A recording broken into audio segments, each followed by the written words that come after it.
When art curator Olivia Richardson's wealthy siblings publicly humiliated her at their father's estate reading and laughed at her inheritance of a worthless landfill property, they had no idea they were mocking a $290 million buried art collection.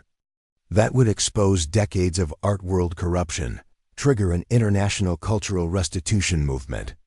and reveal how major museums and galleries had systematically destroyed evidence of looted masterpieces while her foolish sister held the key to solving one of history's greatest art mysteries through preservation techniques that major institutions had been desperately searching for over 3 decades. Before we dive into this incredible story that will completely change how you think about family judgment and hidden value, tell us where you're watching from in the comments. And if this story grabs your attention, make sure you're subscribed. Because what happened when Olivia's siblings laughed at her pathetic inheritance and how it triggered an artistic discovery that would make international headlines will absolutely blow your mind. Before we jump back in, tell us where you're tuning in from, and if this story touches you, make sure you're subscribed, because tomorrow I've saved something extra special for you. The Richardson estate had been more than just property for over a century. It had been a sanctuary for artistic innovation that defied conventional wisdom and challenged every assumption that modern art institutions held about preservation, restoration, and cultural heritage. What appeared to outsiders as a modest 120-acre property in Berkshire County, Massachusetts, actually represented 4 generations of systematic art collection and preservation that had safeguarded artistic treasures that major museums and galleries had systematically overlooked through profit-driven acquisition programs and politically motivated exhibition policies. Fred Richardson, family patriarch who had passed away 2 months earlier at age 81, had dedicated his entire adult life to preserving what he called forgotten treasures, artworks that his own grandfather had rescued from European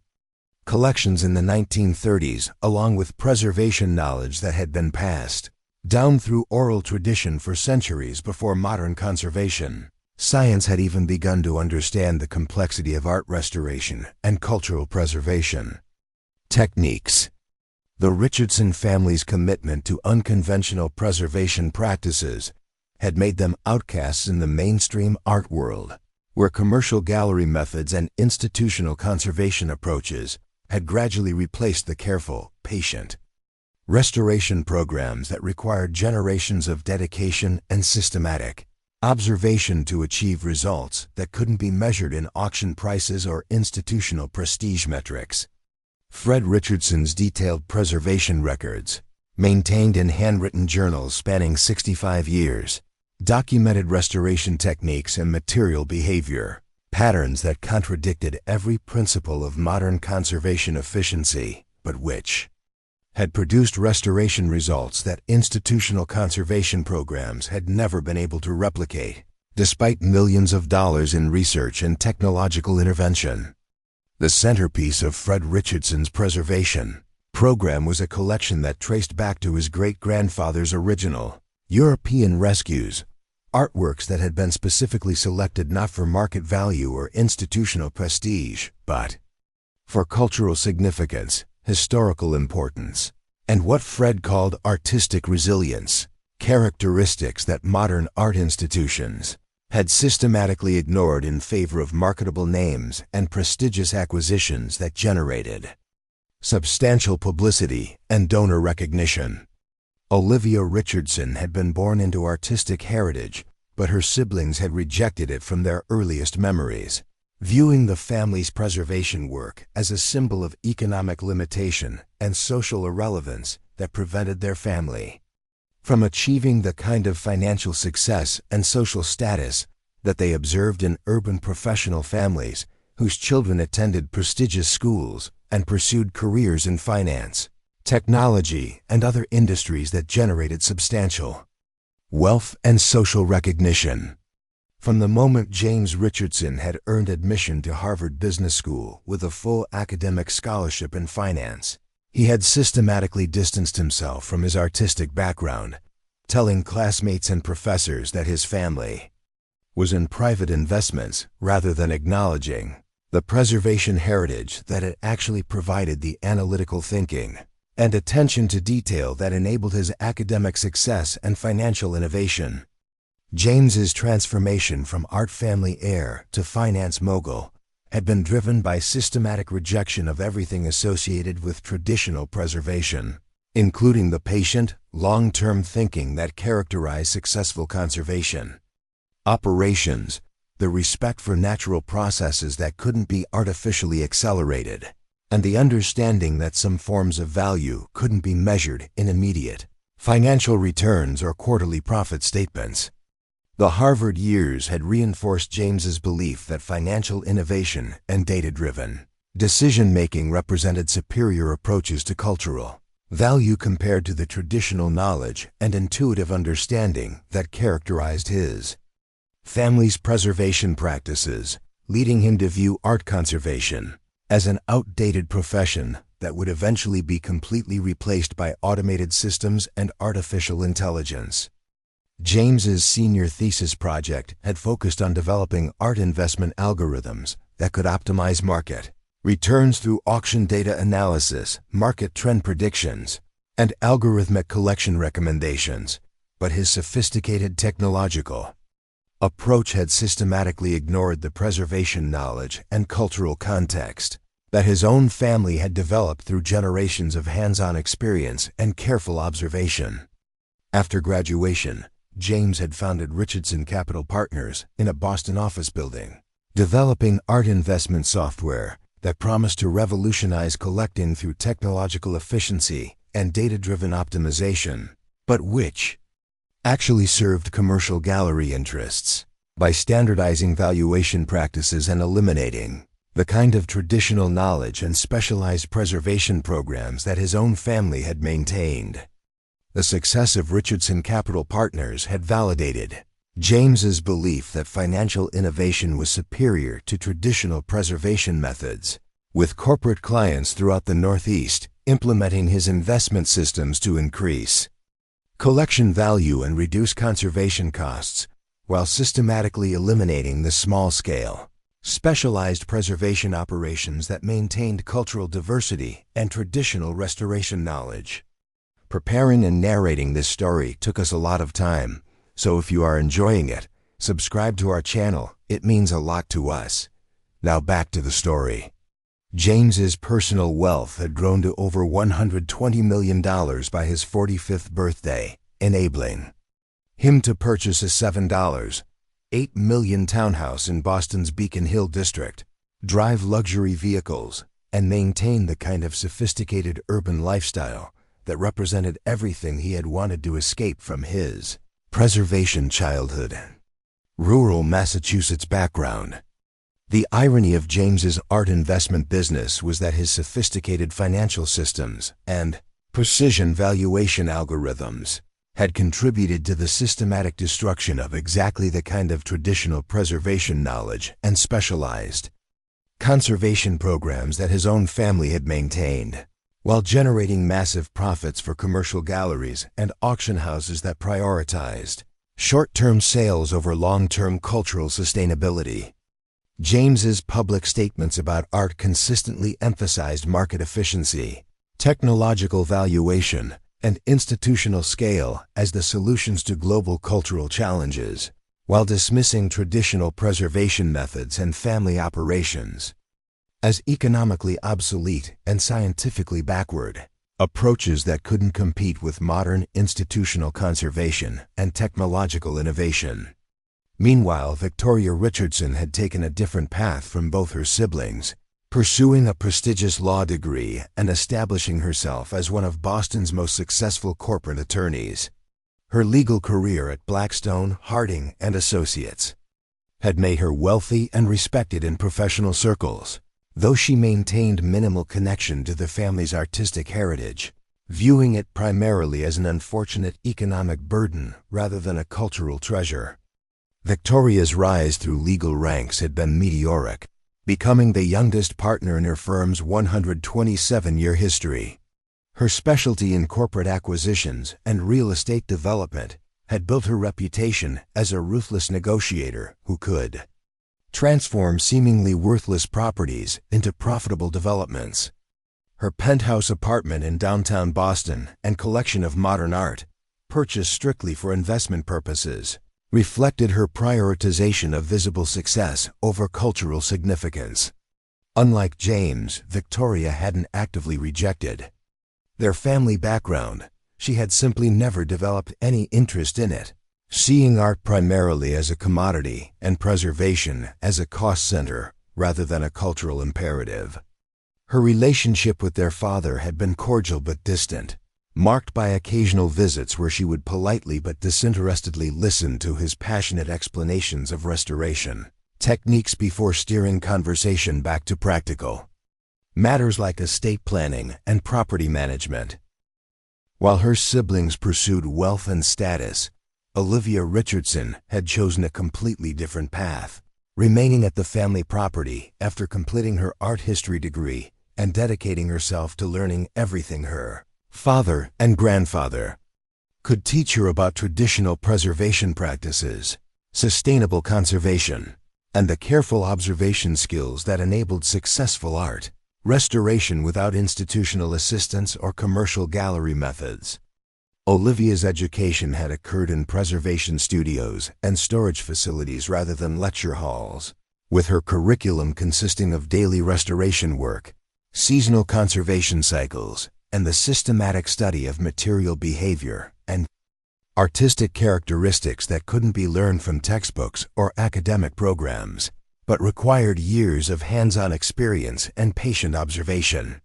The 38-year-old Olivia had earned a master's degree in art conservation, but her understanding of material preservation and sustainable restoration practices exceeded that of most museum conservators and institutional specialists who relied on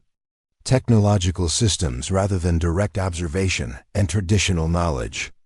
Olivia's commitment to preserving her grandfather's conservation programs had been viewed by established institutions as economically irrational, since traditional preservation methods required longer time horizons and generated lower immediate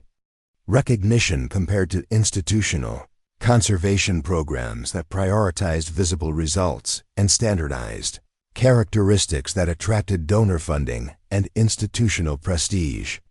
The Richardson property under Olivia's management had maintained modest income through freelance conservation services and custom restoration work for private collectors who valued cultural authenticity and traditional preservation characteristics.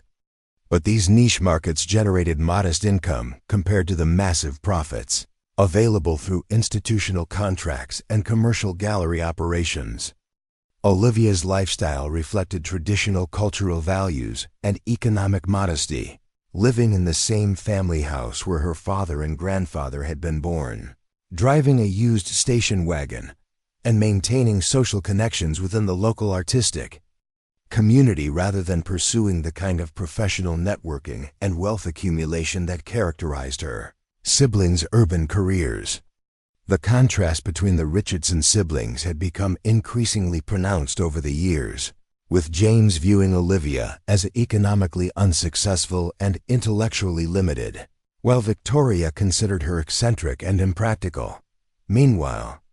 Olivia saw her siblings as having abandoned family values and cultural wisdom in pursuit of financial gain and social status that came at the expense of traditional knowledge and community connections. Family gatherings had become tense affairs where James would lecture Olivia about the economic inefficiency of traditional preservation methods while promoting commercial gallery investments, completely unaware that his financial solutions were systematically destroying the cultural diversity and traditional knowledge that his own family had spent generations developing and preserving. The 38th floor of Blackstone, Harding and Associates law firm, provided a spectacular view of Boston Harbor through floor-to-ceiling windows that reflected the morning sunlight across polished marble floors and mahogany conference tables that had witnessed thousands of estate readings over the firm's 142-year history. but none that would have the far-reaching consequences that would result from the Richardson family's inheritance dispute and the systematic undervaluation of traditional cultural assets. Senior partner Harold Westfield had been handling Richardson family legal affairs for over 25 years, having witnessed the gradual transformation of American cultural preservation from family operations to institutional consolidation. But he had never encountered an estate division that would ultimately expose the economic value of traditional preservation knowledge and specialized conservation programs that modern art institutions had systematically overlooked. The conference room's formal atmosphere reflected the kind of professional dignity appropriate for dividing substantial family assets, but the underlying tension between the Richardson siblings suggested deeper conflicts about family values, cultural heritage, and the fundamental question of what constituted real value in modern American society. James's appearance at the estate reading reflected his systematic effort to distance himself from his artistic background. Wearing a custom-tailored $5,000 Brioni suit, Italian leather shoes, and a platinum Patek Philippe watch that cost more than most conservators earned in a year, while maintaining the kind of sophisticated professional demeanor that characterized successful financial executives and urban business leaders. The 48-year-old finance mogul had arrived at the law firm in his $230,000 Bentley Continental GT, having taken a short break from overseeing a crucial investment algorithm deployment for corporate art collection clients who relied on his precision valuation metrics to optimize acquisition strategies and reduce conservation costs. James's obvious impatience with the formal legal procedures reflected his systematic bias toward technological efficiency and automated systems that could accelerate traditional processes, completely failing to understand that some forms of value required patient development and couldn't be optimized through artificial acceleration or data-driven manipulation. Victoria Richardson appeared equally polished in her $3,800 Chanel suit and Louboutin heels, her blonde hair pulled back in a severe bun that emphasized her sharp features and calculating eyes. At 45, she had mastered the art of professional intimidation, her presence commanding immediate respect in the legal circles she dominated. Her Mercedes-AMG GT was parked beside her brother's Bentley, a not-so-subtle competition that characterized their relationship. Olivia Richardson's appearance provided a stark contrast to her siblings' sophisticated urban presentation, wearing clean but worn practical clothes that reflected preservation requirements rather than professional image management, with calloused hands and focused eyes that demonstrated decades of detailed conservation work and hands-on artistic management. The 38-year-old conservator had driven to Boston in her 2011 Subaru Outback, having completed morning preservation treatments before making the 2-hour journey to attend their father's estate reading, completely unaware that her inheritance would soon be validated by artistic discoveries that would transform international understanding of cultural preservation and traditional conservation wisdom. Harold Westfield opened the leather-bound will with appropriate solemnity, recognizing that the document represented not only financial assets, but also the culmination of 4 generations of Richardson family cultural heritage and the systematic preservation of traditional conservation knowledge that had been increasingly undervalued by modern artistic economics. The estate of Frederick Richardson includes property, art collections, conservation equipment, investments, and personal property valued at approximately $9.8 million, Harold announced with professional precision, completely unaware that the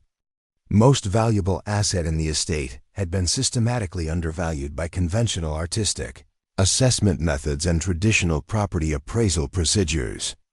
To my eldest daughter Victoria, Harold read from the meticulously prepared document,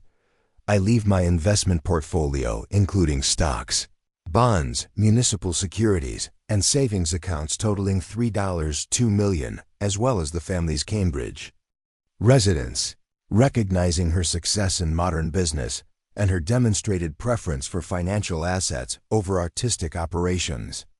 Victoria's satisfied expression reflected her expectation that her financial success and sophisticated legal acumen had earned her the most valuable portions of her father's estate, completely failing to recognize that her systematic dismissal of traditional preservation practices had cost her access to artistic innovations, whose true value exceeded her entire law firm's current annual revenue. To my son James, Harold continued with growing recognition of the document's deeper implications, I leave my collection of established modern masters, including works by Richter, Koons, and Hockney, valued at approximately $4, $1 million, recognizing his interest in commercially valuable art and his professional focus on market appreciation rather than cultural preservation. James's pleased smile confirmed that his father had finally recognized the superiority of his approach to art as a financial asset, rather than a cultural burden requiring endless conservation efforts. The blue-chip artists represented exactly the kind of stable investment value that his algorithms identified as optimal holdings: predictable auction performance, strong institutional demand, and minimal market volatility. To my youngest daughter, Olivia, Harold continued with a slight pause that suggested confusion about the apparent disparity in the inheritance values. I leave the remaining family property, including the main house, conservation studio, all preservation equipment, and specifically, I leave her complete ownership and responsibility for the Northfield property, with the explicit written instruction that this land represents the culmination of our family's preservation expertise and should be treated with the respect and care that its unique contents deserve. The specific mention of the Northfield property was accompanied by additional documentation that Harold had never encountered in previous estate readings, including detailed preservation records, material treatment charts, and what appeared to be scientific correspondence with conservation institutes and research institutions that suggested unusual interest in the Richardson family's preservation program. Olivia's inheritance represented everything associated with traditional preservation operations: land that required constant maintenance and improvement, equipment that needed regular repair and replacement, conservation materials that demanded daily attention and specialized knowledge, and the ongoing responsibility for preserving artistic programs that generated modest immediate income while requiring long-term commitment and specialized expertise. The contrast between the three inheritances seemed to confirm conventional assumptions about modern economic value, with Victoria and James receiving liquid financial assets and established artworks that provided immediate wealth and market appreciation, while Olivia inherited conservation operations that required constant labor and generated uncertain income dependent on specialized knowledge and the unpredictable challenges of preservation in an increasingly institution-dominated cultural economy. But it was the specific mention of the Northfield property that triggered James's most devastating display of arrogance and family cruelty, as his accumulated resentment toward traditional preservation and his systematic dismissal of cultural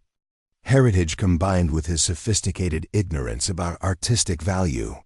That property has been sitting unused for years, James continued with escalating mockery that demonstrated complete ignorance about land use, environmental preservation, and the specialized characteristics that distinguished valuable conservation sites from conventional commercial properties. What are you supposed to do with a literal garbage dump that probably can't even be developed properly? Use it as a very expensive compost pile. Harold Westfield's obvious discomfort with James's public ridicule reflected professional recognition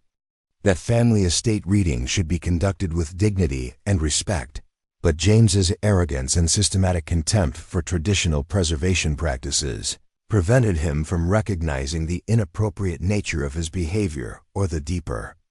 implications of his father's specific instructions regarding the Northfield's care and preservation program. I mean, seriously, Liv. James's voice carried devastating finality. as he prepared to deliver his most crushing assessment of his sister's inheritance and traditional preservation prospects. This is 2023. We have digital archiving, AI restoration, and institutional conservation programs. Your special landfill is probably just contaminated and worthless. Dad's old tales about hidden treasures don't mean anything in the real world. Victoria's cold laugh joined her brother's mockery. At least my client Riverpoint Development might be interested in buying it from you, she added with false generosity. They're always looking for cheap land to convert into luxury condos. I could probably get you $100,000 for it. Enough to set up a proper life instead of playing with old junk. Olivia's composed response reflected the dignity and restraint that characterized traditional preservation families, who understood the long-term value of patience and careful stewardship. Completely unaware that her quiet acceptance of her siblings' ridicule was about to be vindicated by artistic discoveries that would transform international understanding of cultural preservation and validate generations of Richardson family conservation wisdom. The North Field isn't a landfill, James, Olivia replied with quiet firmness that reflected decades of working with preservation sites and understanding conservation principles that couldn't be learned from technological systems or corporate artistic training programs. Dad always said there was something special about that property, something that modern assessment had missed. James's dismissive laughter intensified as he demonstrated the kind of sophisticated ignorance that characterized successful professionals, who assumed their technological expertise qualified them to judge traditional practices without understanding the complexity and specialized knowledge that traditional preservation required. Something special? James's mockery reached new levels of family cruelty as he systematically dismissed generations of Richardson preservation wisdom and traditional conservation knowledge. Like what? Buried treasure? Magical art powers? Divine artistic intervention? Come on, Liv, you're talking like some kind of cultural mystic. The systematic nature of James's ridicule reflected his fundamental misunderstanding of how traditional preservation programs worked, the patient observation skills required for identifying valuable cultural characteristics, and the specialized knowledge that enabled traditional conservators to preserve artistic traits that institutional conservation systematically eliminated through profit-driven exhibition practices. I'm sure you'll do great with your garbage heap and your 19th century preservation methods, James concluded with devastating finality as he gathered his expensive briefcase and prepared to leave the conference room. Just don't come asking for loans when your special landfill operation goes bankrupt like every other small preservation studio in Massachusetts. Victoria's perfectly manicured hand rested momentarily on Olivia's shoulder. If you change your mind about selling, my offer stands, she said with practiced sympathy that couldn't quite hide her condescension. Sometimes you need to know when to let go of the past. The cruelty of the siblings' final statements reflected not only their systematic bias against traditional preservation, but also their complete failure to recognize that their own artistic investment businesses had contributed to the economic pressures that were forcing small conservation operations out of existence while consolidating cultural operations under institutional control that prioritized efficiency over artistic diversity and traditional knowledge. Olivia's quiet acceptance of her siblings' systematic humiliation demonstrated the kind of personal strength and family loyalty that characterized traditional preservation communities, completely unaware that her faith in their grandfathers' wisdom and her commitment to preserving traditional conservation practices was about to be validated by one of the most significant artistic discoveries in modern history. As James and Victoria Richardson left the law office with supreme confidence in their financial inheritances and obvious contempt for their sister's conservation assets, they had no idea that their mockery of the worthless landfill had just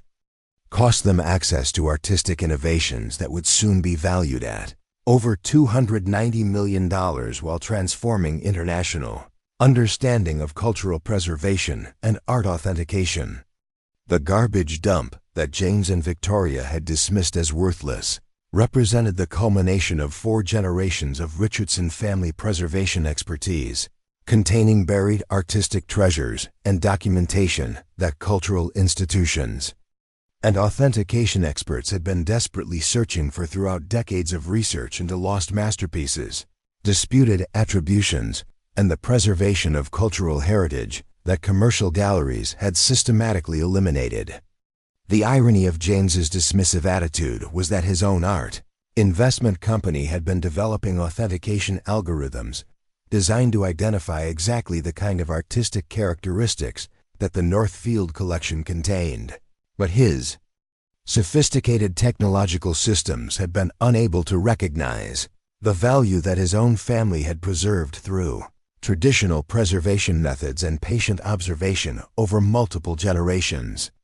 Within 18 months, James and Victoria's arrogance and systematic dismissal of traditional preservation wisdom would cost them everything they valued most: their business reputations, their financial security, and their family relationships.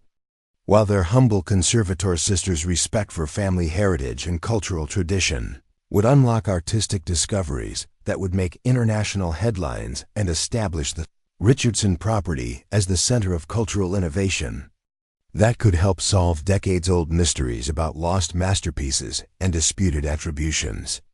The estate reading that had seemed to confirm conventional assumptions about modern economic value would ultimately expose how thoroughly traditional preservation knowledge had been undervalued by modern economic systems, technological assessment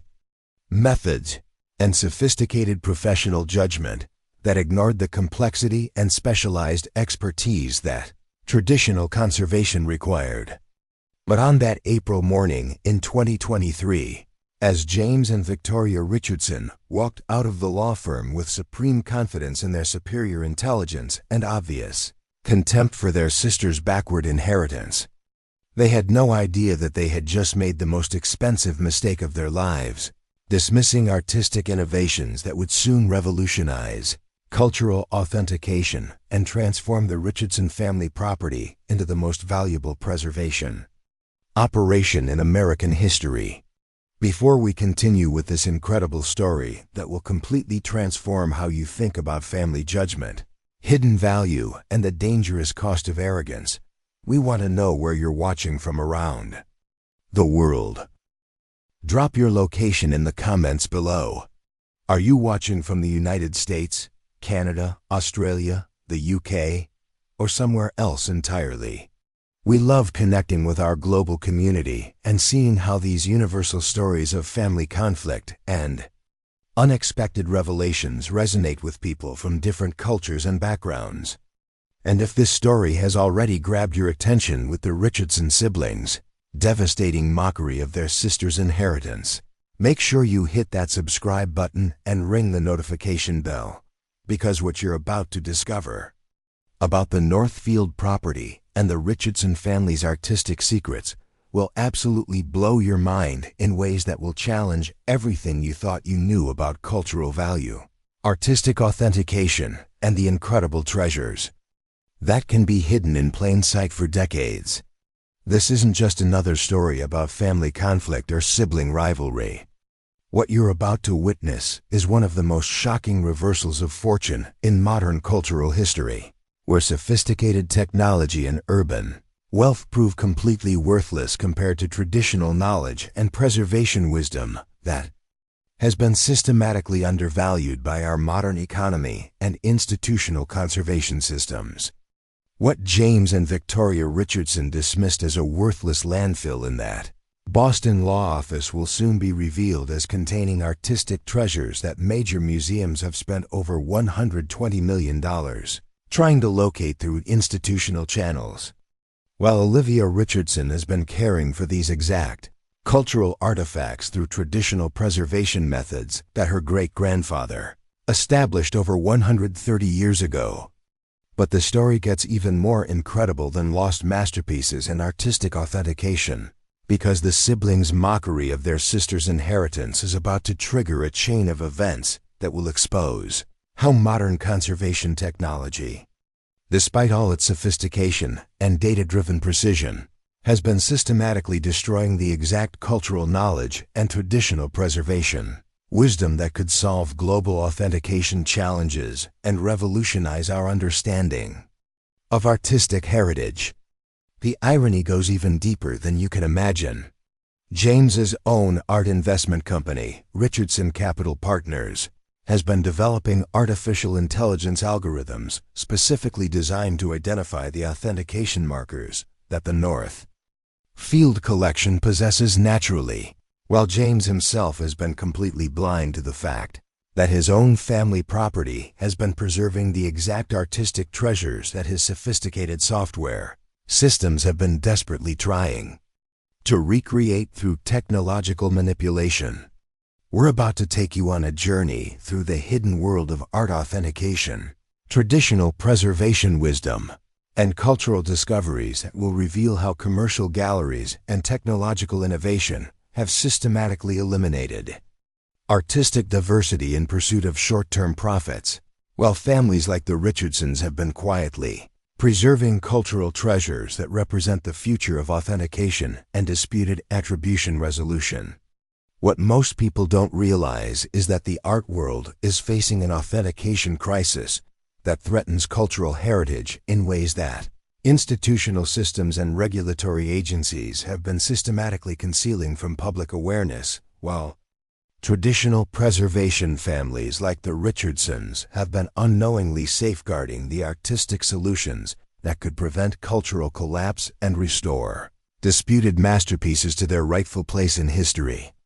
The art industry has undergone systematic cultural narrowing over the past 50 years, with commercial galleries focusing exclusively on marketable names, institutional prestige, and standardized valuation that maximizes short-term profits while eliminating artistic diversity that provides cultural context, historical continuity, and sustainable preservation that traditional conservation programs maintain through patient, long-term selection processes. Institutional conservation has created what scholars call authentication bottlenecks in major art collections, where millions of dollars in cultural assets share identical conservation approaches that make them vulnerable to disputed attribution, climate damage, and environmental stresses that could potentially destroy entire cultural collections within months of a major authentication crisis or technical challenge. Contemporary painting conservation represents one of the most extreme examples of knowledge narrowing, with over 90% of institutional collections subjected to fewer than 30 standardized conservation approaches, creating unprecedented vulnerability to authentication challenges and environmental threats that traditional conservation had successfully managed through technical diversity and traditional preservation practices. Commercial galleries have followed similar patterns of cultural consolidation, with corporate acquisition programs eliminating traditional conservation and specialized preservation in favor of standardized exhibitions that attract institutional funding and donor recognition, but lack the authentication resilience, climate adaptability, and exhibition longevity that traditional preservation methods possess through centuries of careful conservation and natural material selection. Institutional authentication represents perhaps the most extreme example of cultural manipulation, with commercial collections subjected to such rigid validation procedures that they often cannot survive independent analysis beyond their intended exhibition context, requiring constant technological intervention and corporate endorsement that make gallery operations completely dependent on institutional validation and financial support. The systematic elimination of technical diversity in commercial conservation has created artistic systems that appear highly efficient in ideal conditions, but are extremely vulnerable to disruption from authentication challenges, climate changes, supply chain interruptions, or any deviation from the controlled environment that institutional preservation requires for maintaining exhibition levels. Traditional preservation families throughout the world have been unknowingly serving as cultural reservoirs, preserving artistic techniques and conservation knowledge that maintained authentication, diversity through traditional methods that prioritized long-term sustainability over short-term exhibition gains. But these traditional operations have been systematically displaced by institutional conservation and modern economic pressures. The Richardson family property represents exactly the kind of cultural preservation that art scholars are now recognizing as crucial for maintaining authentication security and developing climate-resistant conservation. But traditional preservation operations like theirs have been systematically undervalued by modern artistic economics and dismissed as economically inefficient by technological systems and institutional preservation advocates. What James and Victoria Richardson couldn't possibly have understood during their cruel mockery of the North Field is that the seemingly abandoned property contained one of the most artistically unique collections in conservation history, containing authentication documentation that produced extraordinary material identification, disputed attribution resolution, and cultural efficiency that modern technology has been attempting to recreate through digital engineering and laboratory manipulation. The specific conservation characteristic that gives the Northfield collection its distinctive importance is called provenance continuity, a natural authentication chain that allows these cultural artifacts to establish historical ownership at rates that exceed all other collection methods while maintaining superior artistic quality and requiring fewer resources per authentication than conventional institutional methods. Provenance documentation is the paperwork that establishes an artwork's history of ownership, crucial for authentication and legal ownership. The Northfield collection carried a natural documentation chain that appeared unnecessarily detailed to casual observers, but actually represented one of the most efficient forms of cultural authentication that exists in the art world. The worthless landfill that James mocked as evidence of Olivia's foolishness is actually the carefully preserved repository of their great-grandfather's rescue operation during the Nazi art confiscation period of the 1930s and 1940s, when thousands of masterpieces were stolen, hidden, or destroyed throughout Europe, creating one of history's greatest cultural crimes and most persistent authentication challenges for modern institutions. Maxwell Richardson, their great-grandfather, had served in military intelligence during World War II, specifically with the Monuments, Fine Arts, and Archives program, the famous Monuments Men who worked to protect cultural treasures from destruction and recover stolen artwork. But unlike his more famous colleagues, Maxwell had discovered a systematic pattern of lesser-known works being destroyed or displaced because they lacked the institutional prestige that attracted official recovery efforts.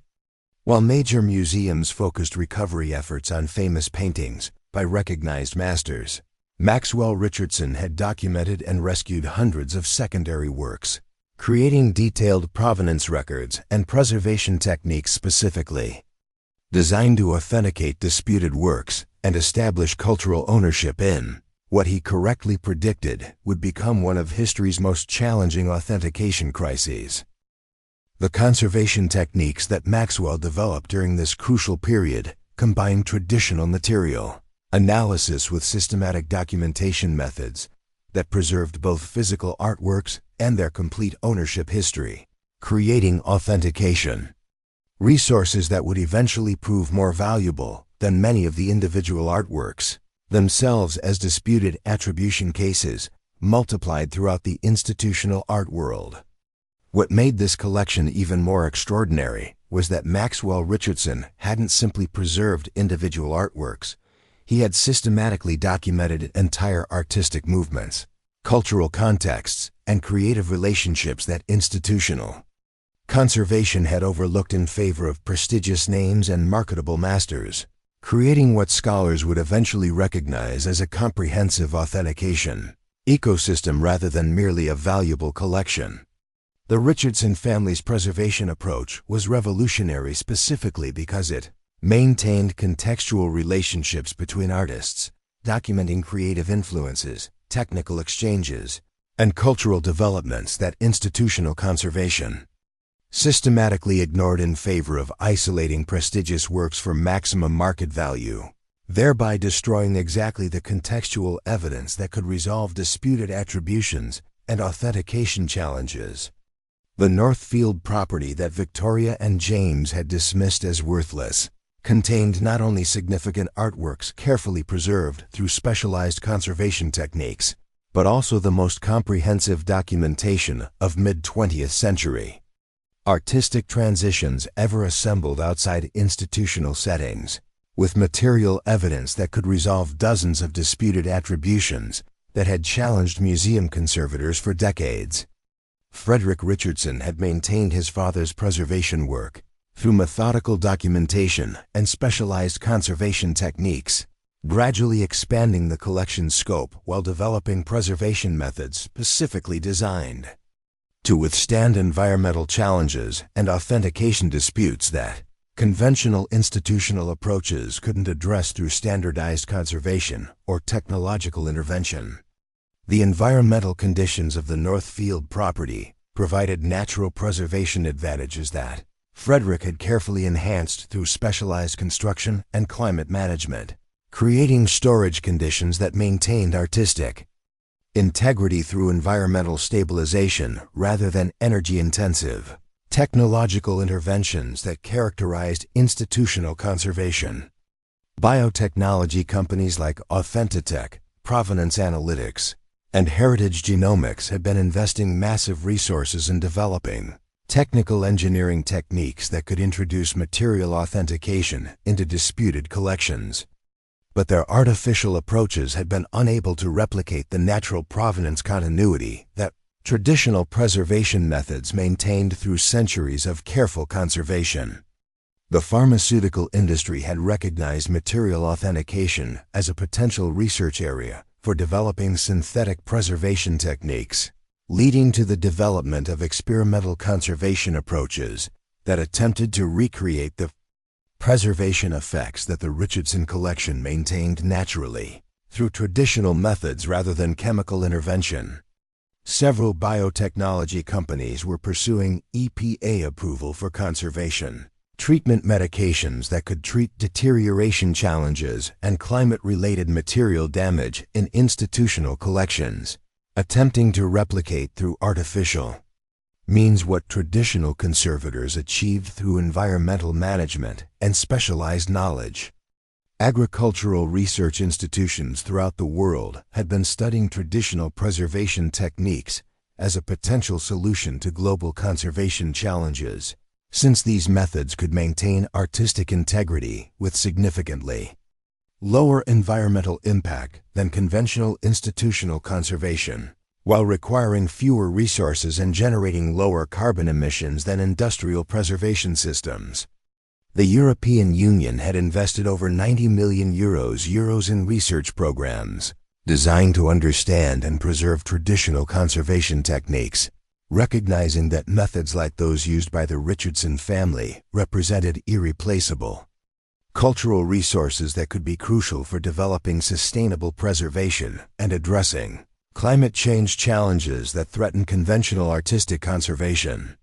Climate change research had identified collection adaptability as one of the most critical factors for maintaining cultural security in changing environmental conditions, with traditional methods like the Richardson family's demonstrating superior heat tolerance, humidity resistance, and material stability compared to institutional collections that had been conserved for optimal performance only in controlled museum environments.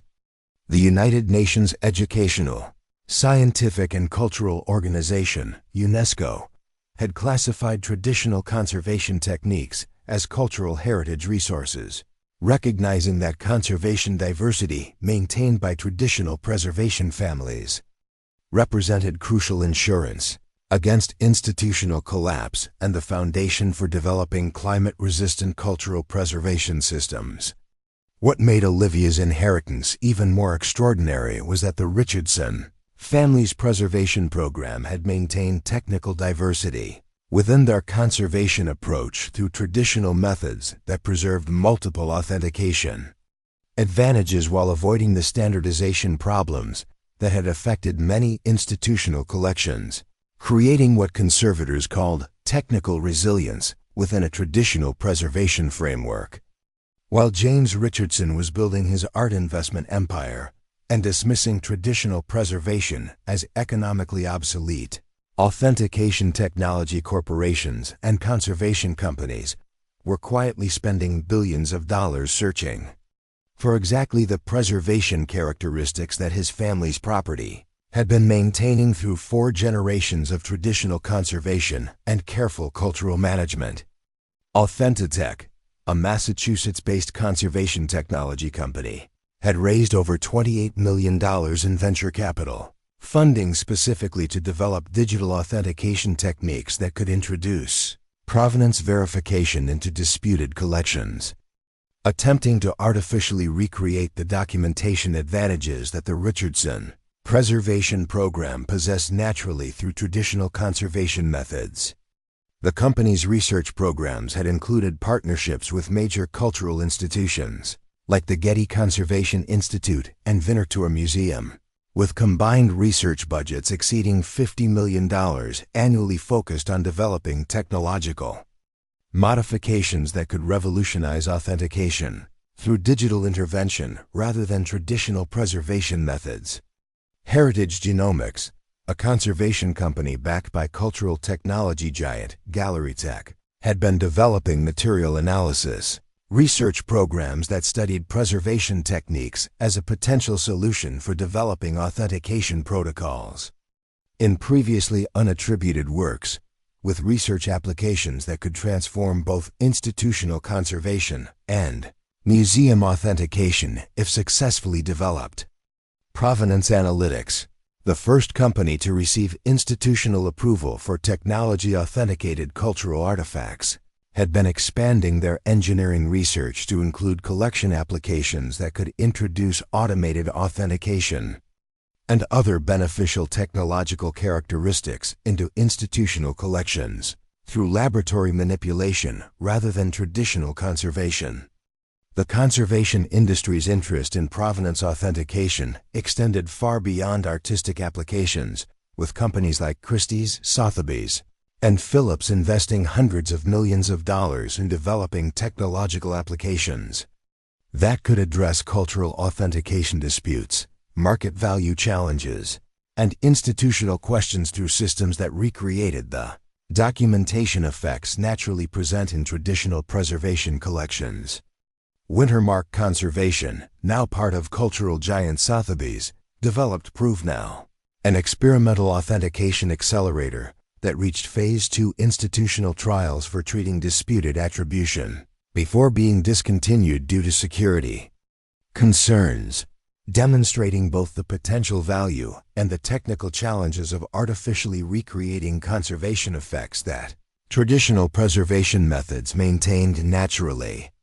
ProveRight, a conservation technology company focused on authentication regulation, had raised over $120 million in funding to develop authentication pathway modulators for addressing institutional disputes, with their research directly studying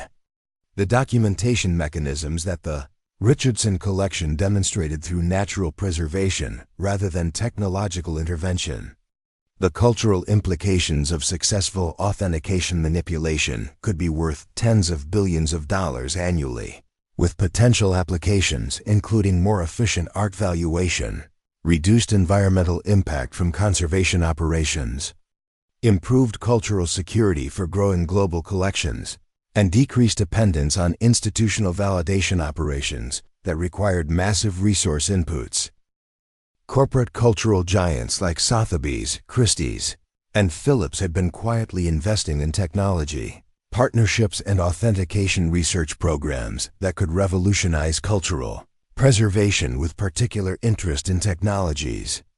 that could increase provenance efficiency and reduce the environmental footprint of institutional art conservation. The venture capital industry had identified cultural technology as one of the fastest-growing investment sectors, with over $1.8 billion invested in authentication technology companies during 2022 alone, much of it focused on technical innovations that could transform institutional conservation and address global cultural security challenges. Investment firms like AR Tech Ventures, Conservation Capital, and Preservation Partners had been systematically funding technology companies that focus on cultural applications, recognizing that authentication innovations in institutional production could generate massive returns while addressing global challenges related to cultural security and environmental sustainability. The irony of this massive corporate and investment interest was that traditional preservation families like the Richardsons had been preserving and developing exactly the cultural resources that technology companies were spending billions trying to artificially recreate, while being systematically displaced by institutional conservation and economic pressures that failed to recognize the value of traditional preservation knowledge. What James Richardson never understood during his years of promoting corporate art automation was that traditional preservation communities throughout the world maintained informal networks of cultural conservation and authentication knowledge that represented one of humanity's most valuable but least recognized intellectual and artistic resources.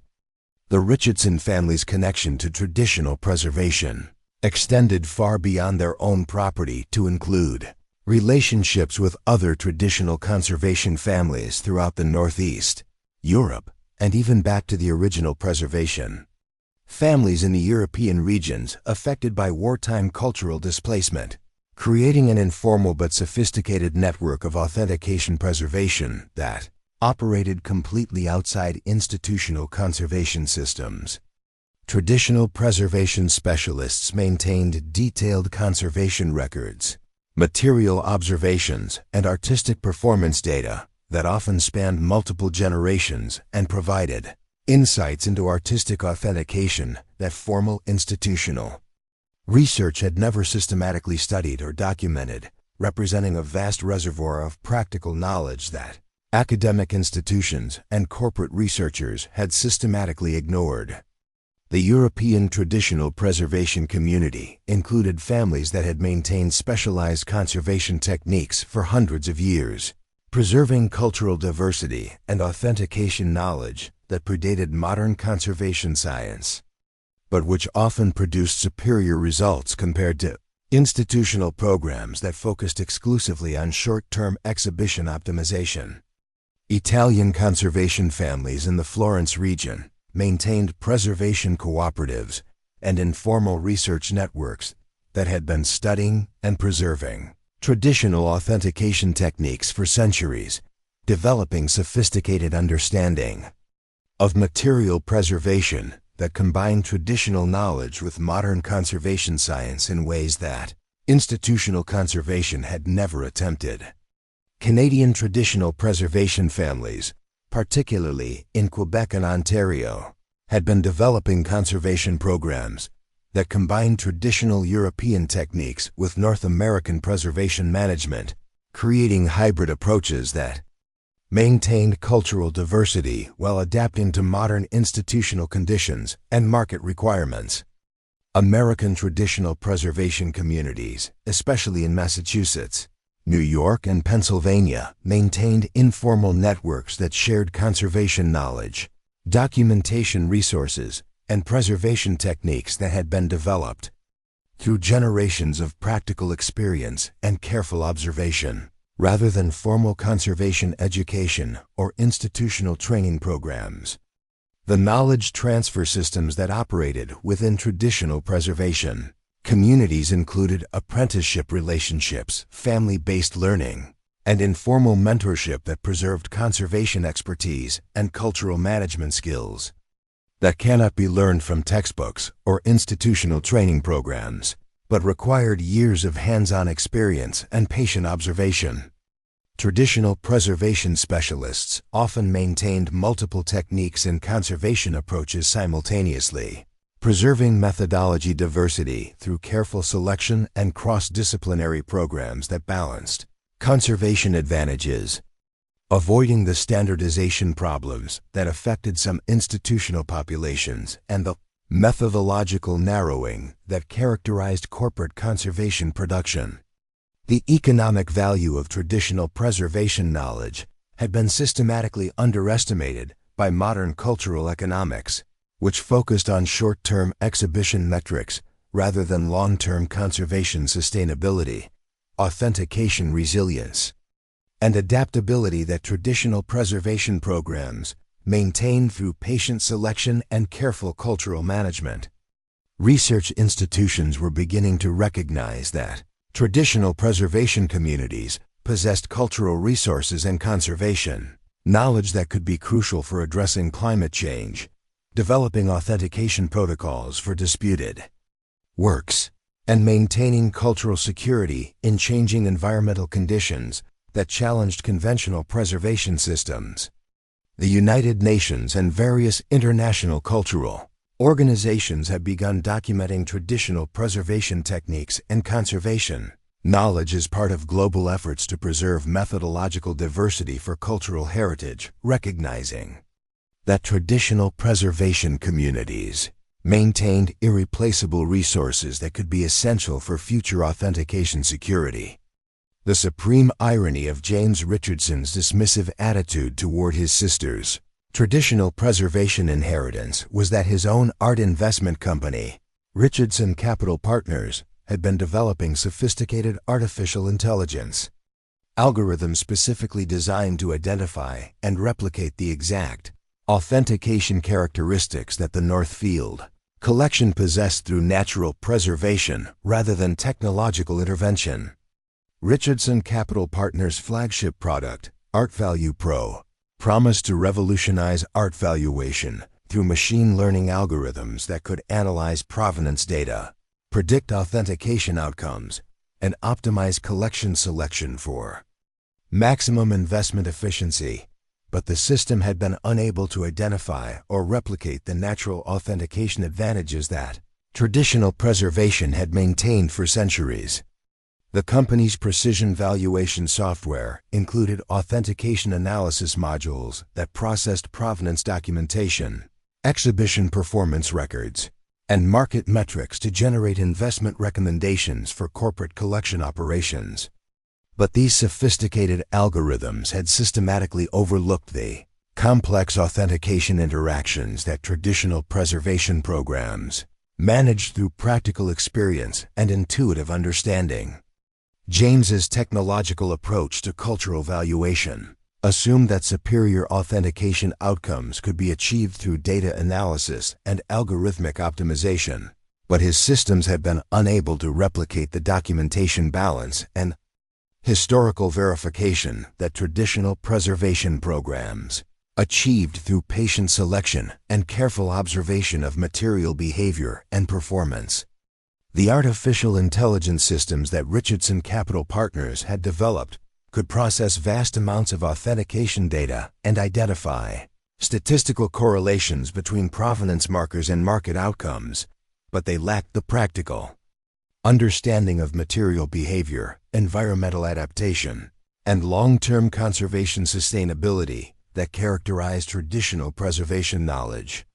Corporate clients using Richardson Capital Partners valuation software had achieved short-term investment improvements through algorithmic selection focused on prestigious names and high yields, but their collections had become increasingly vulnerable to authentication disputes, environmental stresses, and preservation problems that traditional conservation programs had historically avoided through methodological diversity and natural selection. The technological limitations of James's cultural software reflected broader problems with artificial intelligence applications in complex artistic systems, where algorithmic optimization based on limited data sets often produces solutions that appear efficient in controlled conditions, but fail when confronted with real-world variability and long-term sustainability requirements. James's confidence in technological solutions had prevented him from recognizing that Traditional preservation knowledge represented sophisticated, problem-solving systems that had been tested and refined through generations of practical application.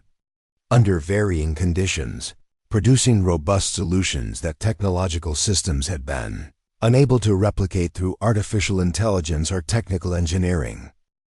The machine learning algorithms that James's company promoted as superior to traditional preservation methods were actually dependent on training data derived from institutional conservation systems that had already eliminated much of the methodological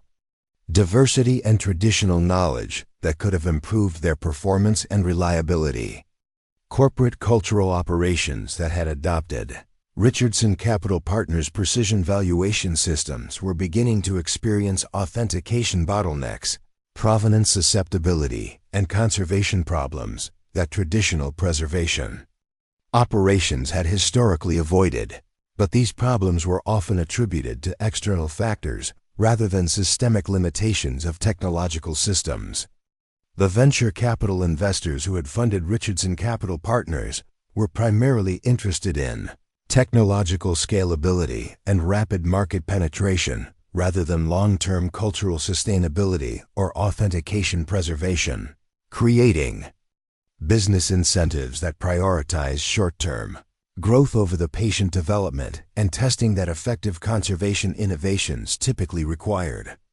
James's success in the art investment industry had been built on convincing corporate clients that sophisticated data analysis and algorithmic optimization could replace traditional preservation knowledge and conservation expertise, but his technological systems had been systematically inferior to traditional methods in areas that required long-term thinking and holistic understanding of complex artistic systems. As James Richardson celebrated his inheritance of valuable art assets and continued to build his cultural technology empire through corporate contracts and venture capital investment, he remained completely unaware that his systematic dismissal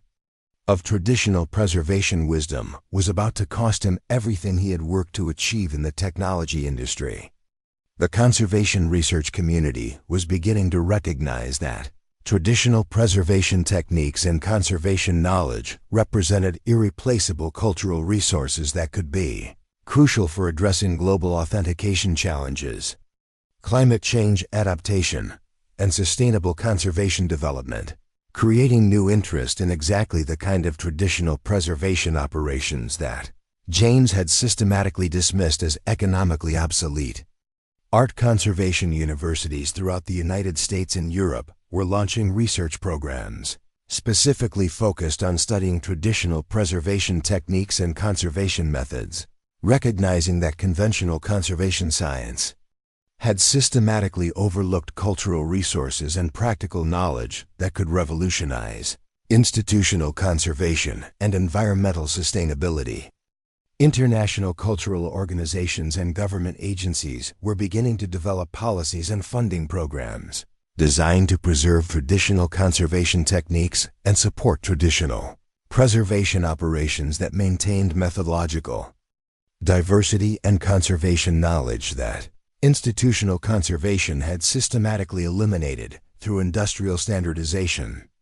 The global cultural security community was recognizing that climate change, authentication disputes, and environmental degradation pose serious threats to institutional conservation systems that depended on methodological uniformity and controlled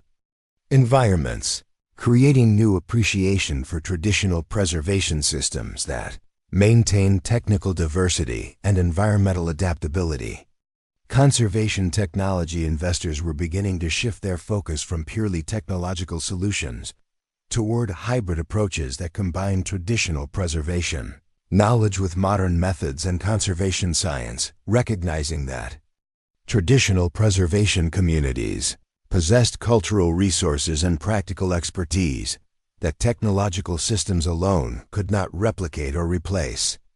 James's art investment company was beginning to face increased competition from authentication firms that offered genetic solutions rather than data analysis, with corporate clients becoming interested in material improvements that could provide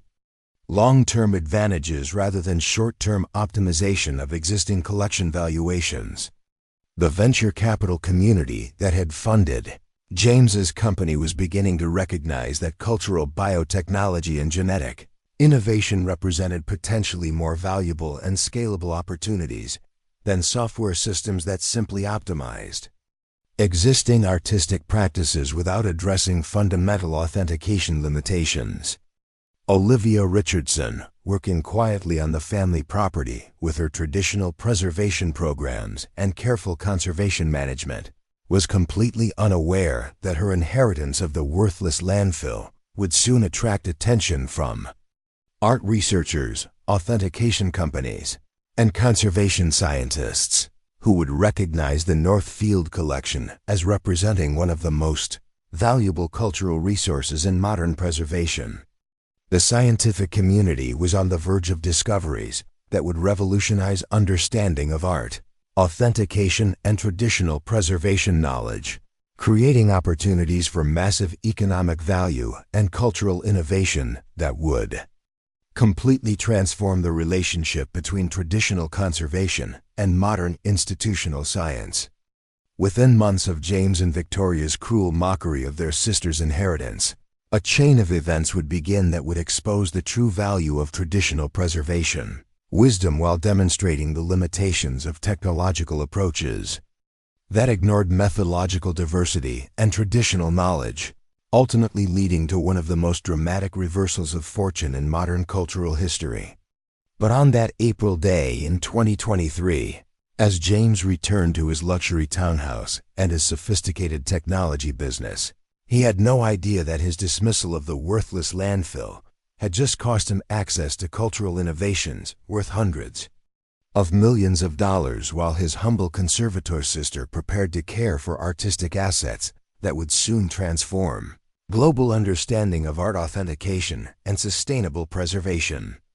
The stage was set for a confrontation between traditional wisdom and modern arrogance, between cultural preservation and technological innovation, between family heritage and corporate success that would ultimately reveal which approach to conservation represented the true future of sustainable cultural production and global authentication security in an increasingly challenging world. 6 weeks after the devastating estate reading that had left her publicly humiliated and emotionally wounded by her siblings' cruel mockery, Olivia Richardson stood in the early morning mist of her inherited property, surveying the 120 acres that now represented both her livelihood and her responsibility to preserve 4 generations of Richardson family cultural heritage that James and Victoria had dismissed as economically worthless and intellectually backward.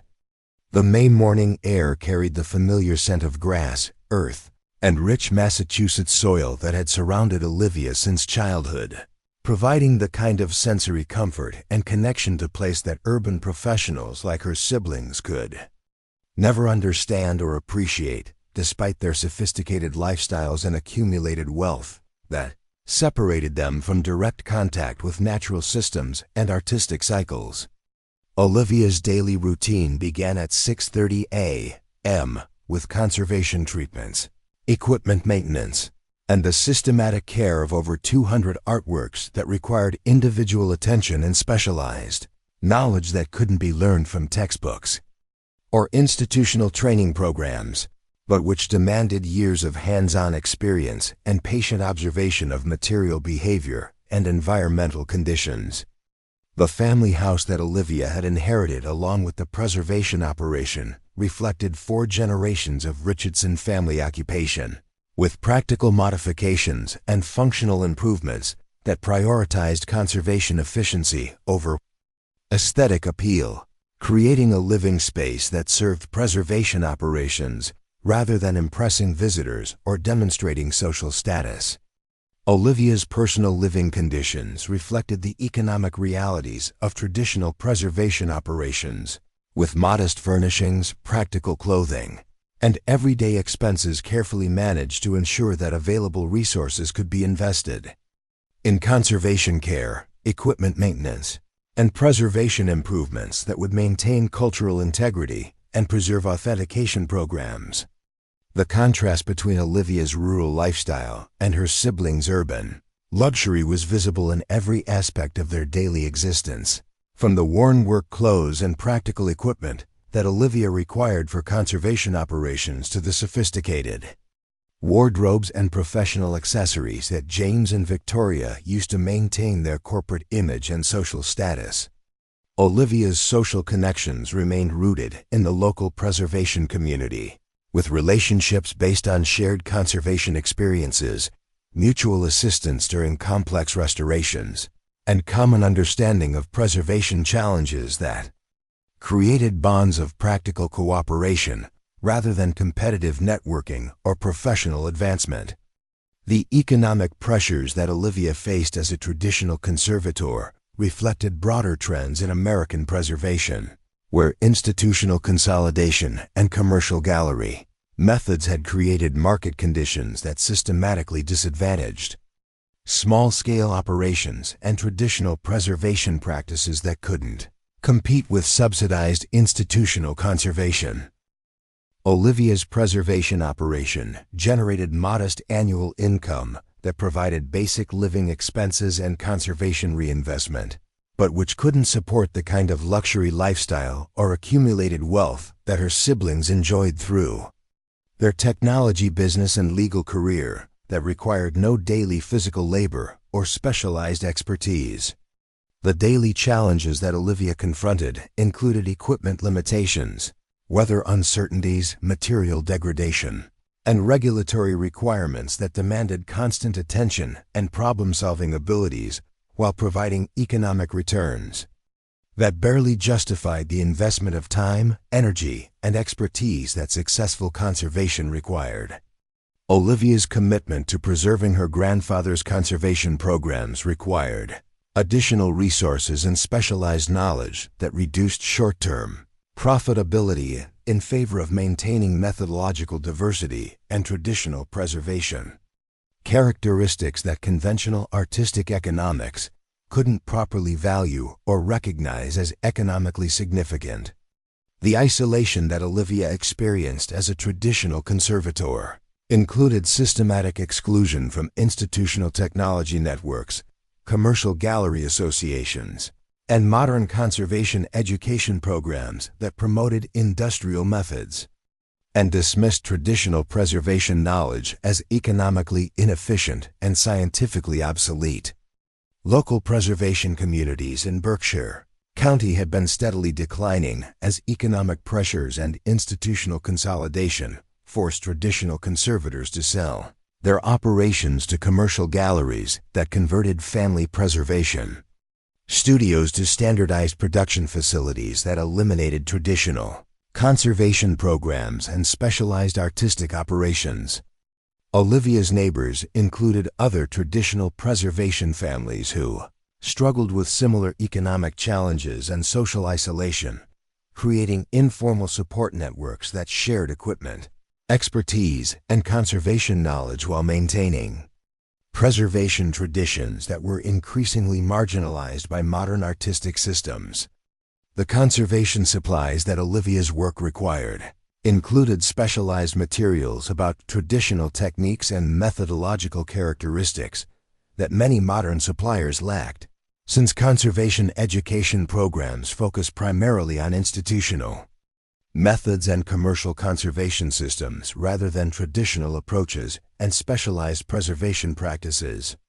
Olivia's relationship with local cultural extension services reflected broader institutional bias toward commercial gallery methods and industrial conservation practices, with government programs and technical assistance designed primarily for large-scale operations rather than traditional family preservation studios that maintain methodological diversity and specialized conservation programs.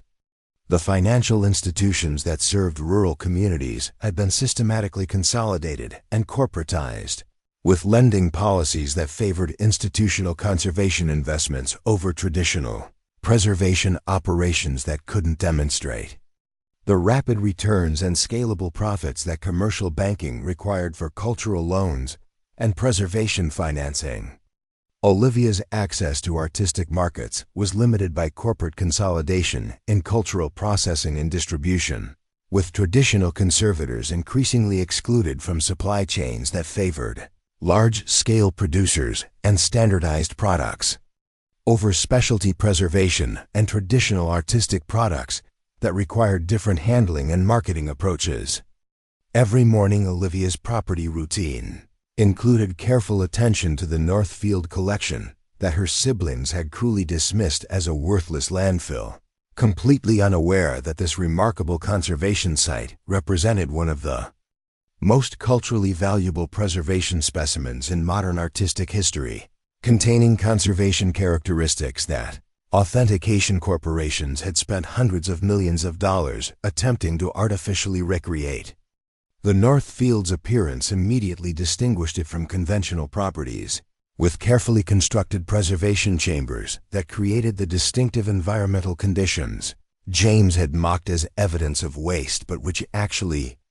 indicated superior conservation characteristics that produced material longevity at rates that exceeded all other preservation methods while maintaining superior artistic quality and resource efficiency. The field's subtle landscape modifications and unusual structural elements reflected natural preservation adaptations that allowed it to achieve conservation results that appeared almost unnatural but actually represented one of the most efficient forms of cultural preservation that existed in contemporary conservation, converting environmental challenges into preservation advantages at rates that commercial conservation could never match through conventional methods or technological manipulation. The Northfield's engineered drainage systems and intelligent microclimate design contradicted stereotypes about primitive preservation methods, demonstrating the kind of manageable environmental control that made traditional conservation operations practical for family preservationists, while maintaining the methodological characteristics that produce superior conservation outcomes and artistic performance that institutional programs had been unable to replicate. Olivia's daily care of the Northfield included specialized environmental monitoring, humidity management, and temperature observation that required understanding of traditional conservation management and methodological characteristics that couldn't be learned from modern preservation education or institutional training programs, but which demanded years of practical experience and inherited knowledge.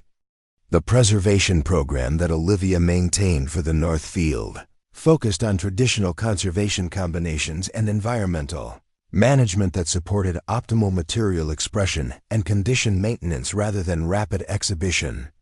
or institutional production metrics, reflecting preservation wisdom that prioritized long-term sustainability over short-term optimization.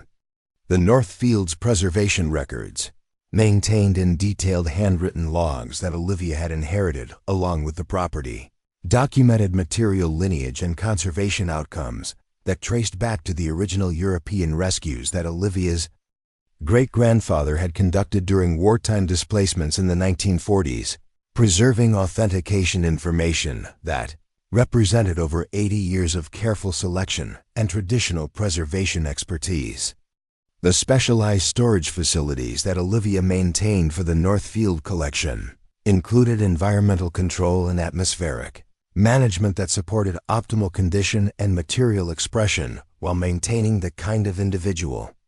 attention and specialized care that institutional operations could never provide due to scale requirements and standardized management protocols. The moisture and temperature patterns within the Northfield specialized preservation chambers reflected its unique conservation development and methodological characteristics, with Olivia providing appropriate environmental management and humidity programs that maintained the collection's condition and preservation while allowing natural material behavior that contributed to longevity and conservation performance. The conservation supplies that the Northfield required included specialized knowledge about traditional preservation genetics and conservation-specific care requirements that few modern institutions possessed, forcing Olivia to develop extensive knowledge about material health management, and methodology-specific care requirements that conventional conservation training didn't address. Olivia's relationship with the North Field reflected the kind of individual collection management and personal connection that characterized traditional preservation operations, where conservators developed detailed knowledge about individual artworks and their material characteristics, rather than managing cultural artifacts as standardized production units in institutional systems. The conservation program that Olivia maintained within the North Field included careful selection of preservation approaches that would complement its environmental characteristics and preserve the traditional documentation traits that her family had maintained through 4 generations of patient preservation and methodological conservation, despite economic pressures that favored commercial methods and institutional conservation systems.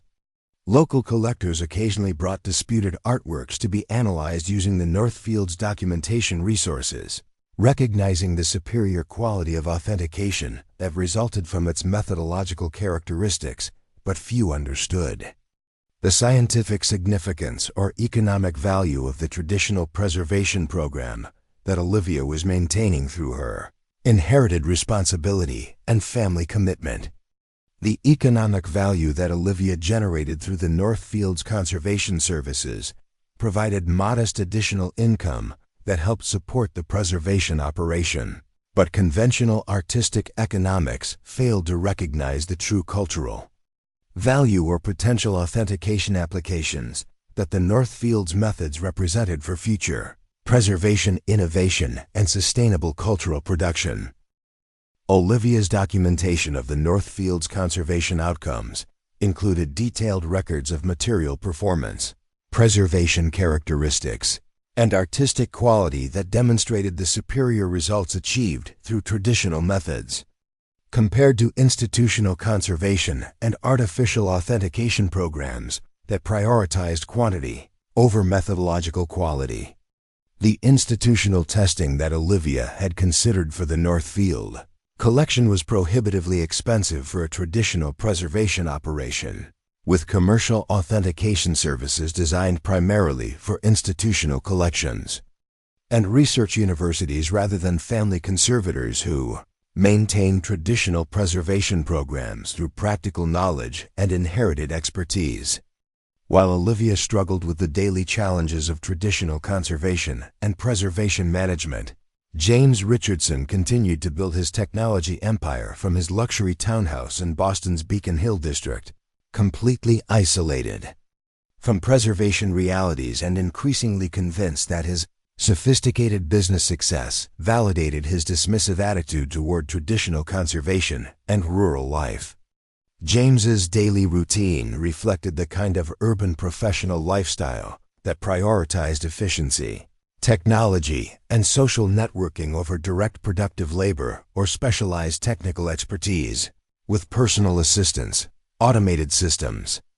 and corporate services that eliminated most practical challenges and everyday responsibilities that characterize traditional work. The Richardson Capital Partners headquarters occupied 10,000 square feet of premium office space in Boston's financial district, with sophisticated computer systems, artificial intelligence development laboratories, and corporate conference facilities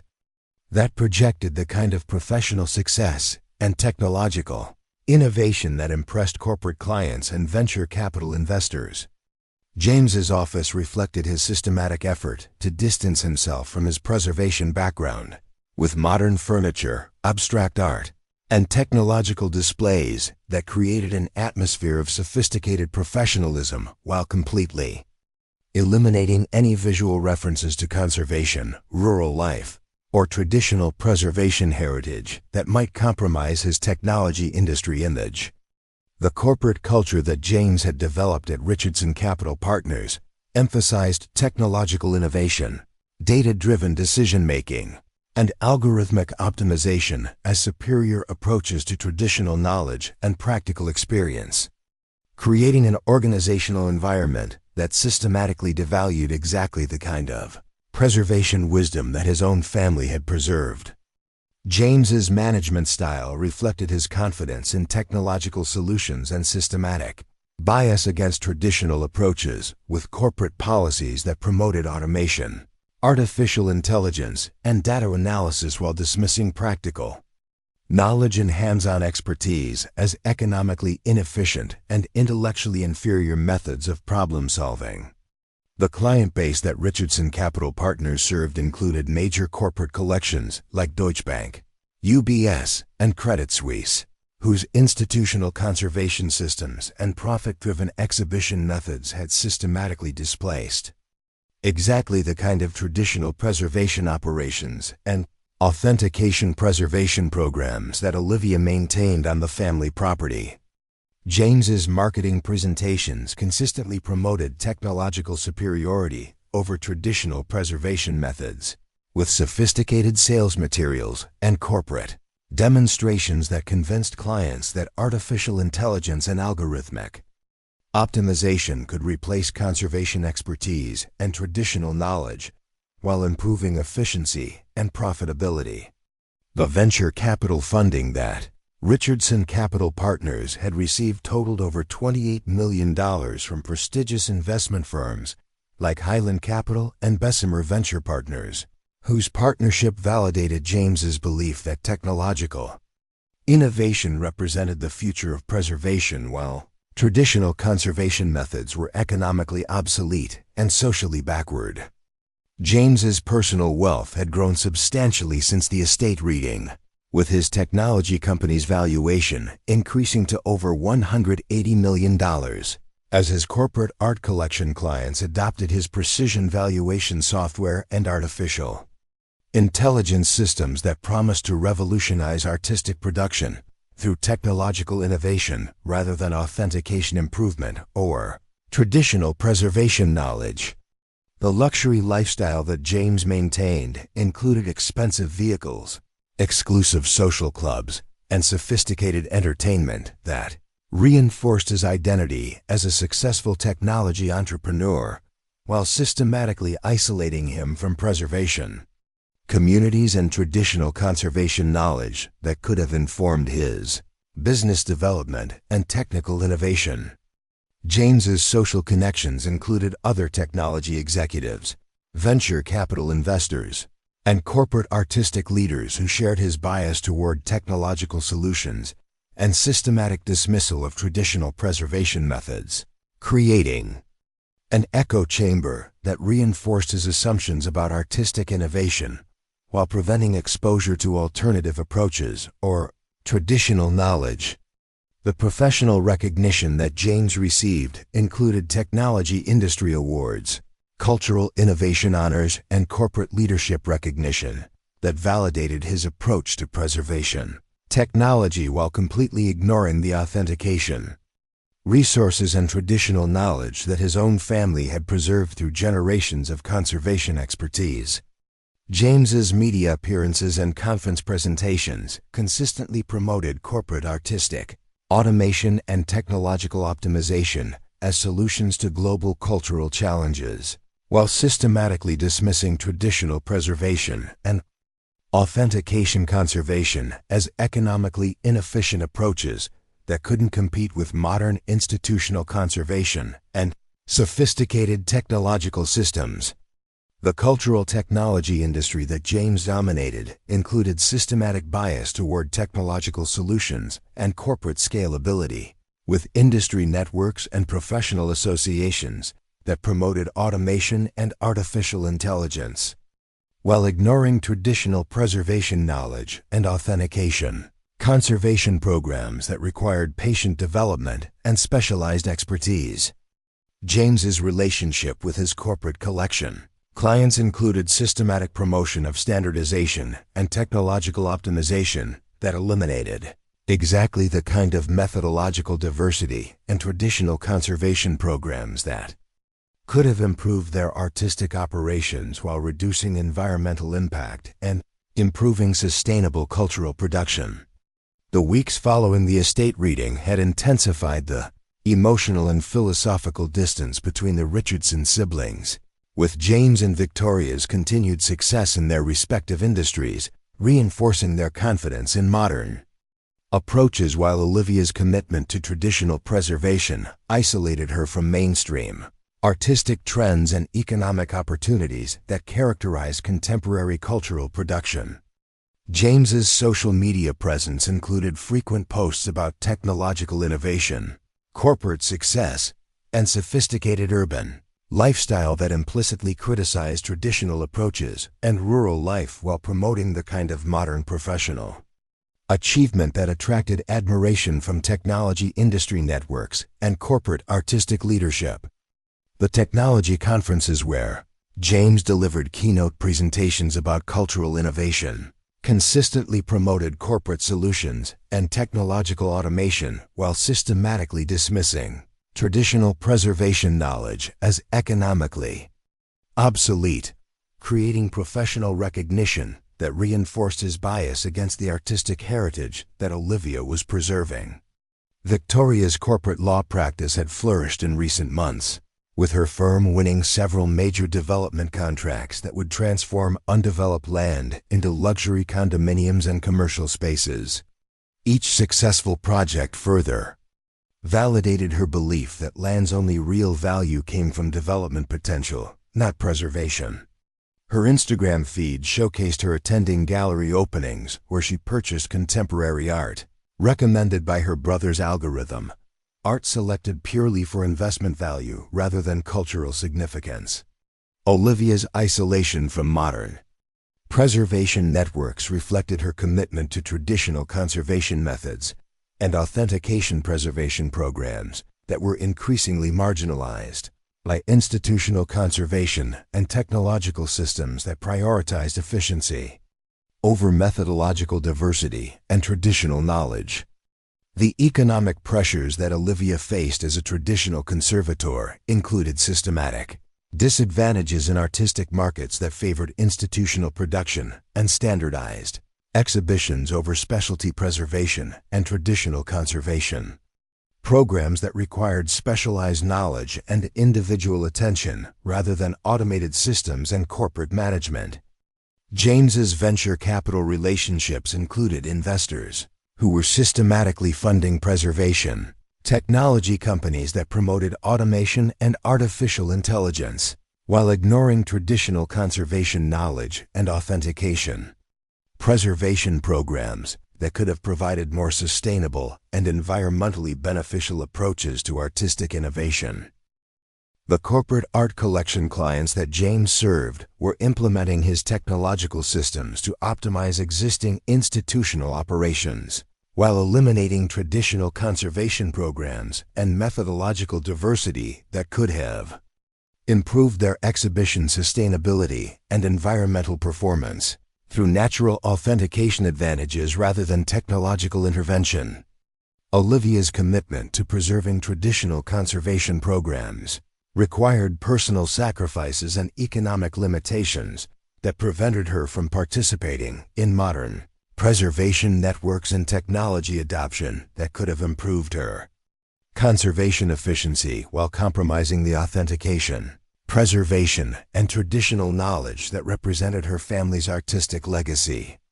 The preservation extension services and government programs that should have supported traditional conservation operations, like Olivia's, were systematically biased toward institutional conservation and industrial production methods with technical assistance and financial support designed primarily for large-scale operations, rather than family preservationists that maintained methodological diversity and specialized knowledge. James's professional success and accumulated wealth enabled him to maintain the kind of sophisticated lifestyle and social connections that reinforced his dismissive attitude toward traditional preservation while preventing exposure to conservation communities and traditional knowledge that could have informed his technology development and business innovation. The preservation community that surrounded Olivia included other traditional conservators who faced similar economic challenges and social isolation, creating informal support networks that preserved artistic knowledge and authentication resources, while being systematically marginalized by institutional conservation and technological systems that dominated modern cultural production. Olivia's daily responsibilities for collection care and traditional conservation programs required specialized knowledge and practical expertise that couldn't be automated or optimized through technological systems, demonstrating the continued value of traditional preservation skills while highlighting the limitations of purely technological approaches to complex cultural systems. The authentication resources that Olivia was preserving through her inheritance of the North Field and commitment to traditional conservation represented irreplaceable artistic assets that could be crucial for future cultural security and sustainable preservation, but which conventional economic systems and artistic policies failed to recognize or support through appropriate valuation and institutional assistance. While James and Victoria continued to dismiss their sister's artistic inheritance as economically worthless and intellectually backward, the authentication resources that Olivia was carefully preserving on the Richardson property were quietly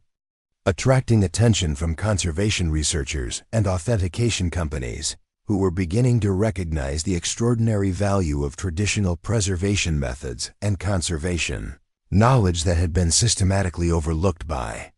modern institutional systems. Art conservation universities throughout the Northeast were launching research programs specifically focused on studying traditional preservation methods and conservation techniques, recognizing that conventional conservation science had systematically undervalued authentication resources and practical knowledge that could revolutionize artistic production and environmental sustainability through natural methodological advantages rather than technological intervention. The Massachusetts Institute of Technology's Material Preservation Department began monitoring traditional conservation operations throughout the state, documenting authentication resources and preservation programs that maintained methodological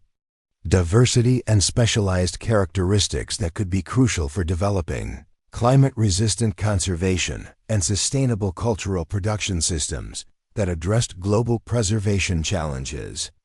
Authentication companies that specialized in artistic applications were quietly investigating traditional preservation methods and conservation programs, recognizing that natural methodological variations and traditional knowledge could provide solutions to problems that digital engineering and laboratory manipulation had been unable to address through purely technological approaches and artificial authentication modification. International cultural organizations were beginning to develop policies and funding programs designed to preserve traditional conservation methods and support traditional preservation operations that maintained methodological diversity and conservation knowledge that represented irreplaceable resources for future artistic innovation and global cultural security. The growing recognition of traditional preservation techniques as valuable artistic resources was creating new opportunities for conservators like Olivia, who had maintained traditional conservation programs and authentication preservation. But these opportunities remained largely invisible to mainstream artistic economics and policy systems that continued to prioritize institutional production over methodological diversity. Research institutions were beginning to document the superior environmental performance and resource efficiency of traditional preservation methods, compared to institutional approaches that had been developed for optimal performance only in controlled museum environments, revealing that traditional conservation programs had maintained methodological advantages that could address climate change and environmental challenges. The scientific community was developing new appreciation for traditional conservation knowledge and practical expertise that had been preserved by preservation families like the Richardsons, recognizing that traditional artistic wisdom represented sophisticated problem-solving systems that had been tested and refined through generations of practical application under varying conditions. Olivia's careful maintenance of preservation records and authentication documentation was preserving exactly the kind of information that researchers needed to understand traditional conservation methods and preservation techniques, but conventional artistic systems and institutional networks had not yet developed effective mechanisms for recognizing or accessing this traditional knowledge. The economic value of authentication resources and traditional conservation knowledge was beginning to be recognized by venture capital investors and authentication companies that were shifting their focus from purely technological solutions toward hybrid approaches that combine traditional knowledge with modern conservation science and authentication applications. Cultural policy experts were beginning to recognize that traditional preservation operations, like Olivia's, represented crucial insurance against institutional collapse and methodological bottlenecks that threatened institutional conservation systems. But government support programs and artistic assistance remained focused primarily on corporate conservation and technological optimization.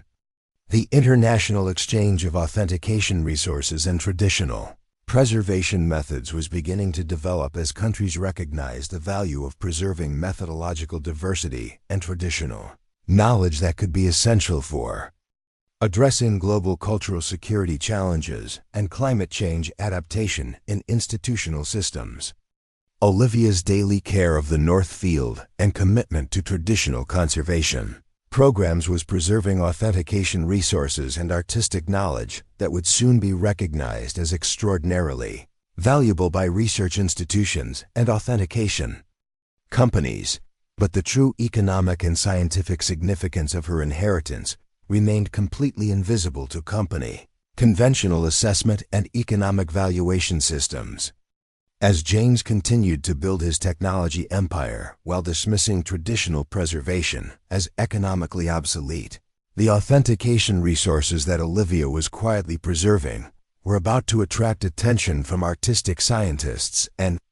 conservation researchers who would recognize the Northfield collection as representing one of the most valuable preservation specimens in modern cultural history, containing methodological characteristics that could revolutionize global art, authentication, and sustainable preservation.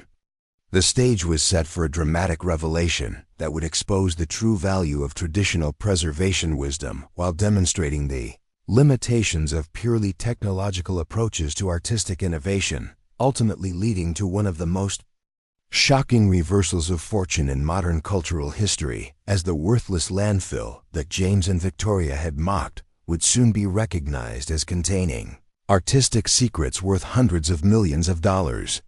14 months after James and Victoria Richardson's cruel mockery of their sister's worthless landfill inheritance, Dr. Elena Blackwell, leading art authentication specialist from Harvard University's pioneering cultural heritage research program, stood in Olivia Richardson's modest preservation studio, staring at an unremarkable wooden storage container with the kind of scientific awe typically reserved for discovering new species or unlocking fundamental secrets of human history, completely unaware that her routine authentication survey of traditional Massachusetts preservation sites was about to expose one of the most valuable artistic discoveries in modern cultural history. Dr. Blackwell's research project, funded by a $3.4 million grant from the National Endowment for the Humanities, specifically focused on documenting and preserving traditional authentication techniques before institutional consolidation eliminated the remaining methodological diversity that family preservation studios had maintained through generations of careful conservation and artistic wisdom that modern science was finally beginning to recognize as irreplaceable. The authentication sampling program that had brought Dr. Blackwell to the Richardson property was part of a comprehensive effort to map traditional preservation techniques throughout New England, with particular focus on wartime rescue collections that might carry documentation characteristics that had been eliminated from institutional collections through corporate conservation programs that prioritized exhibition appeal and standardized preservation over methodological diversity and traditional characteristics. Olivia's initial reluctance to participate in institutional Analysis reflected traditional preservationist skepticism about academic research and government programs that historically had promoted institutional conservation while dismissing traditional preservation knowledge. But Dr. Blackwell's respectful approach and genuine interest in preserving traditional conservation programs had gradually earned her trust and cooperation. The material samples that Dr. Blackwell collected from the Northfield collection and submitted to the university's Advanced Authentication Analysis Laboratory were processed using cutting-edge material sequencing technology that could identify provenance markers, trace documentation heritage, and detect methodological variations that had never been systematically studied in traditional preservation collections maintained by family conservation operations.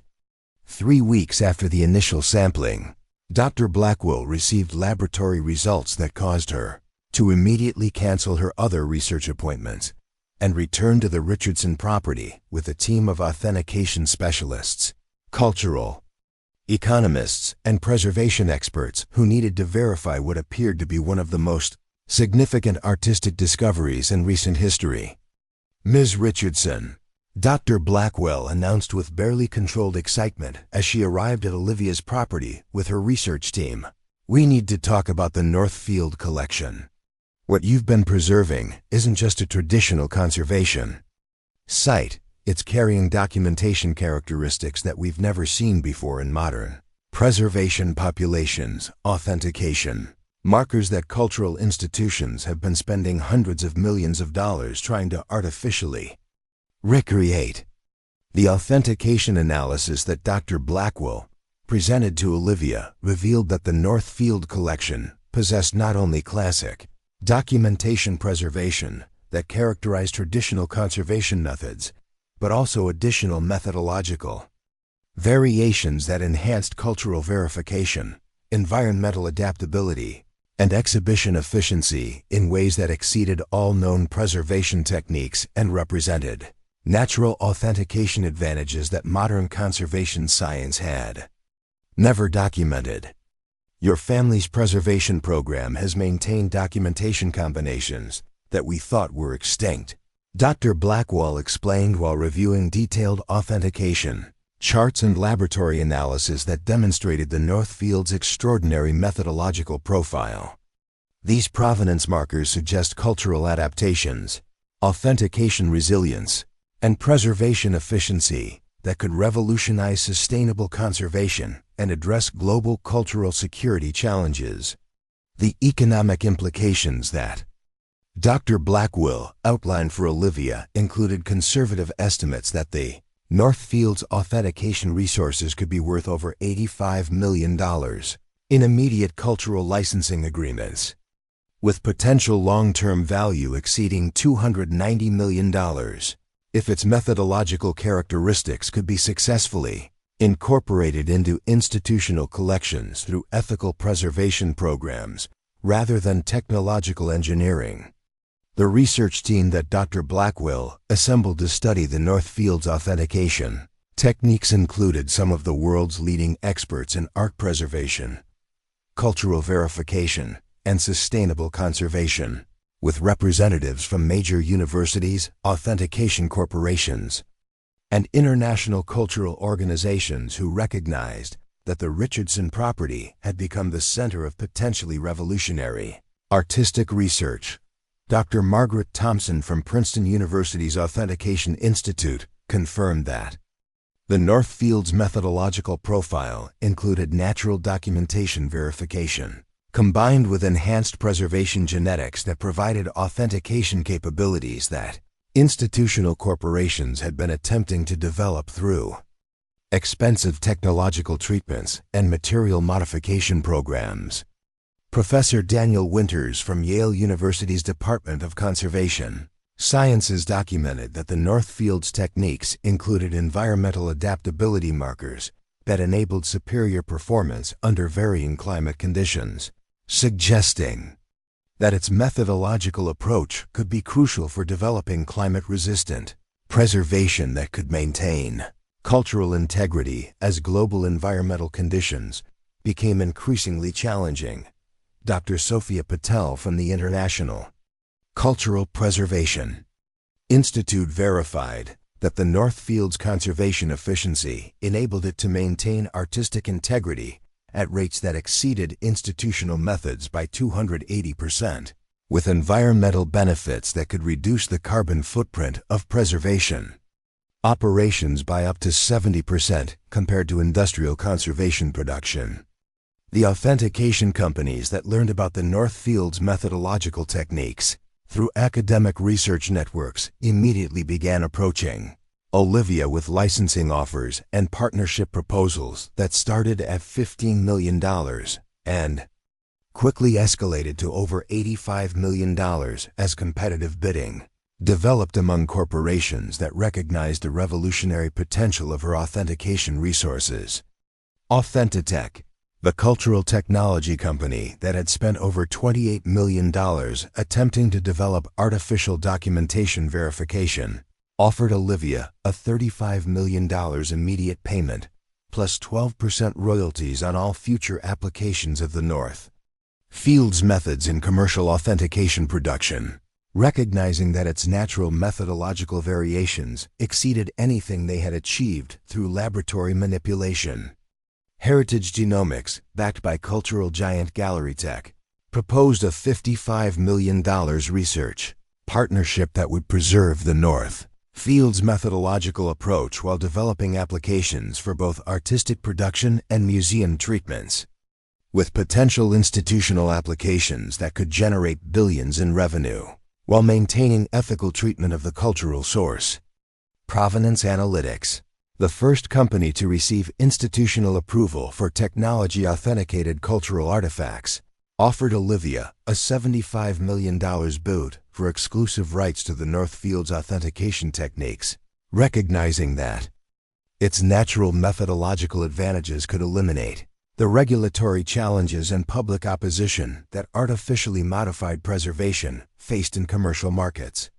The institutional interest in the Northfield's authentication techniques extended beyond artistic applications to include potential treatments for cultural displacement, climate-related material damage, and verification disorders, with multiple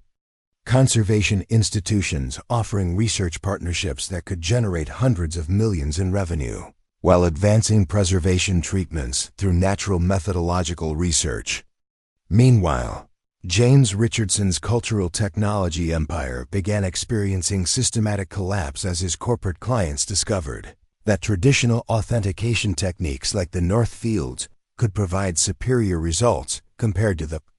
artificial intelligence algorithms and precision valuation systems that Richardson Capital Partners had promoted as revolutionary artistic innovation. The venture capital investors who had funded James's company with over $28 million began demanding explanations for why sophisticated technological systems had failed to identify or replicate the authentication advantages that a traditional conservator had preserved through methods that James had systematically dismissed as economically obsolete and scientifically backward. Corporate collection clients like Deutsche Bank, UBS, and Credit Suisse began canceling contracts with Richardson Capital Partners as they recognized that traditional preservation knowledge and authentication conservation offered more valuable solutions than artificial intelligence optimization and technological automation that had failed to address fundamental methodological limitations in institutional conservation. The cultural technology industry that had celebrated James as an innovative leader began recognizing that his systematic dismissal of traditional preservation knowledge had caused him to overlook exactly the authentication resources and artistic wisdom that could have revolutionized his technological systems while providing sustainable solutions to global cultural challenges. James's professional reputation suffered devastating damage as artistic media and technology publications reported that his family's own property had preserved authentication resources worth hundreds of millions of dollars while he had built a technology company that systematically ignored traditional knowledge and methodological preservation in favor of artificial solutions that couldn't replicate Natural authentication advantages. The $180 million valuation that Richardson Capital Partners had achieved collapsed to under $30 million, as investors recognized that the company's technological approach had fundamental limitations compared to traditional authentication methods and methodological preservation programs that James had spent years publicly dismissing as intellectually inferior.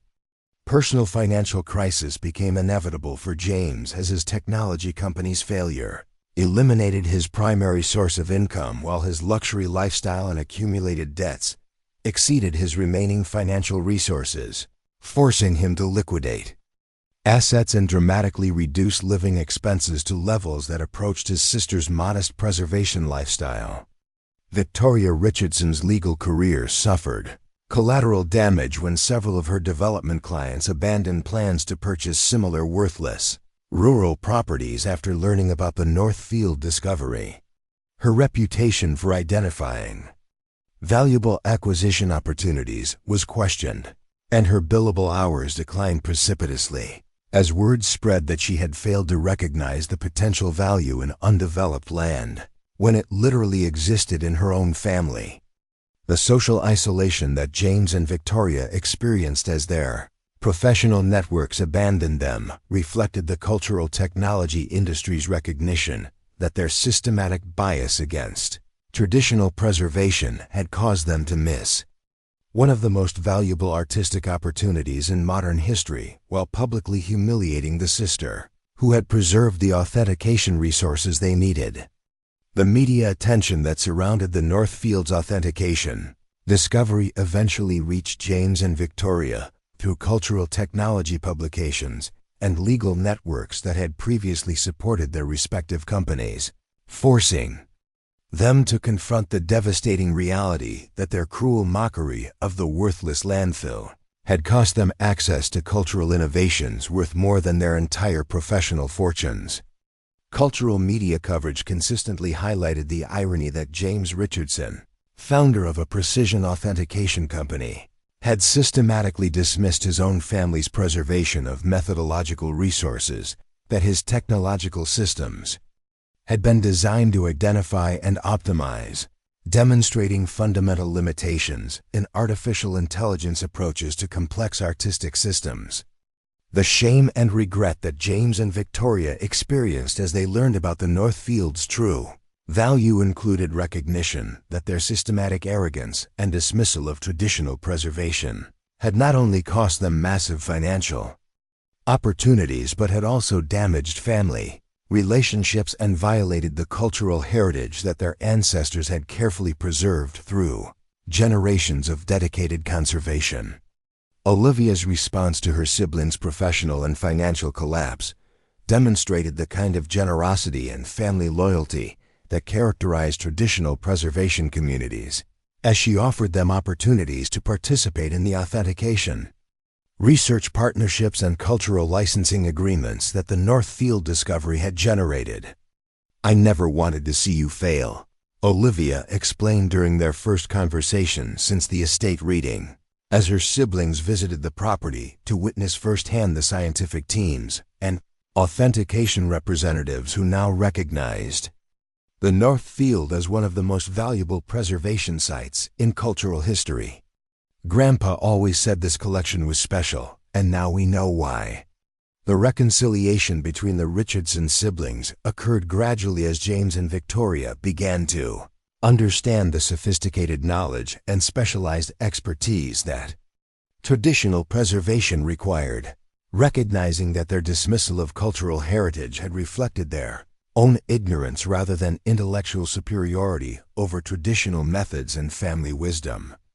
James's involvement in managing the authentication, partnerships and licensing agreements that resulted from the Northfield's methodological discovery provided opportunities for him to apply his business skills and technological expertise while respecting traditional preservation knowledge and conservation programs that his family had maintained. Victoria's legal expertise proved invaluable in negotiating the complex licensing agreements and research partnerships that emerged from the Northfield discovery. Her corporate law background, once used primarily for property development, found new purpose in protecting the cultural heritage her family had preserved for generations. This transition from developing land to protecting its cultural value represented her own journey of reconciliation with the family legacy she had once dismissed. The collaboration between traditional preservation wisdom and modern technology that developed on the Richardson property created a model for sustainable artistic innovation that combined authentication, preservation with ethical research applications, demonstrating that traditional knowledge and modern science could work together rather than compete for cultural advancement. The international recognition that the Northfield's authentication techniques received from conservation research institutions throughout the world established the Richardson property as a center for methodological preservation and sustainable artistic research that attracted scientists, policymakers, and cultural leaders who recognized the global implications of traditional preservation, knowledge, and authentication conservation. The United Nations Educational, Scientific, and Cultural Organization designated the Richardson property as a World Heritage Preservation Site, recognizing that Olivia's maintenance of traditional authentication represented irreplaceable resources for addressing climate change, cultural security, and sustainable conservation challenges that threaten global artistic systems and environmental sustainability. European conservation institutions that had maintained traditional preservation techniques for centuries began establishing research partnerships with the Richardson property, creating international collaborations that documented and preserved traditional authentication knowledge while developing sustainable applications for modern artistic challenges and environmental conservation. The authentication industry experienced fundamental changes as the Northfield discovery demonstrated that traditional preservation knowledge and natural methodological variations could provide superior solutions compared to expensive technological engineering and laboratory manipulation, leading to increased investment in traditional methodological preservation and sustainable conservation programs. Art conservation universities throughout the world began modifying their curricula to include traditional preservation knowledge and authentication conservation methods, recognizing that conventional conservation education had systematically overlooked practical expertise and traditional wisdom that could be crucial for addressing future artistic challenges and environmental sustainability. Government cultural policies began incorporating support for traditional preservation operations and authentication conservation programs, with new funding mechanisms designed to recognize and preserve the methodological resources and traditional knowledge that family preservation operations had maintained through generations of artistic heritage and specialized expertise. The institutional industry's recognition of natural methodological variations as sources for conservation treatments led to ethical research partnerships that provided substantial revenue for traditional preservation operations while advancing conservation science through sustainable and respectful approaches to authentication research and verification development. 2 years after James and Victoria Richardson's devastating mockery of their sister's worthless landfill inheritance, the Richardson property had become the center of a $290 million artistic research and authentication development program that would revolutionize global cultural preservation while safeguarding traditional conservation knowledge and demonstrating the extraordinary value of methodological conservation and family artistic heritage. The congressional hearing that examined traditional preservation and authentication conservation included testimony from Olivia Richardson, who was recognized as a national expert in artistic authentication and traditional conservation methods, with her preservation operation serving as a model for sustainable conservation and methodological preservation that could address global cultural security challenges.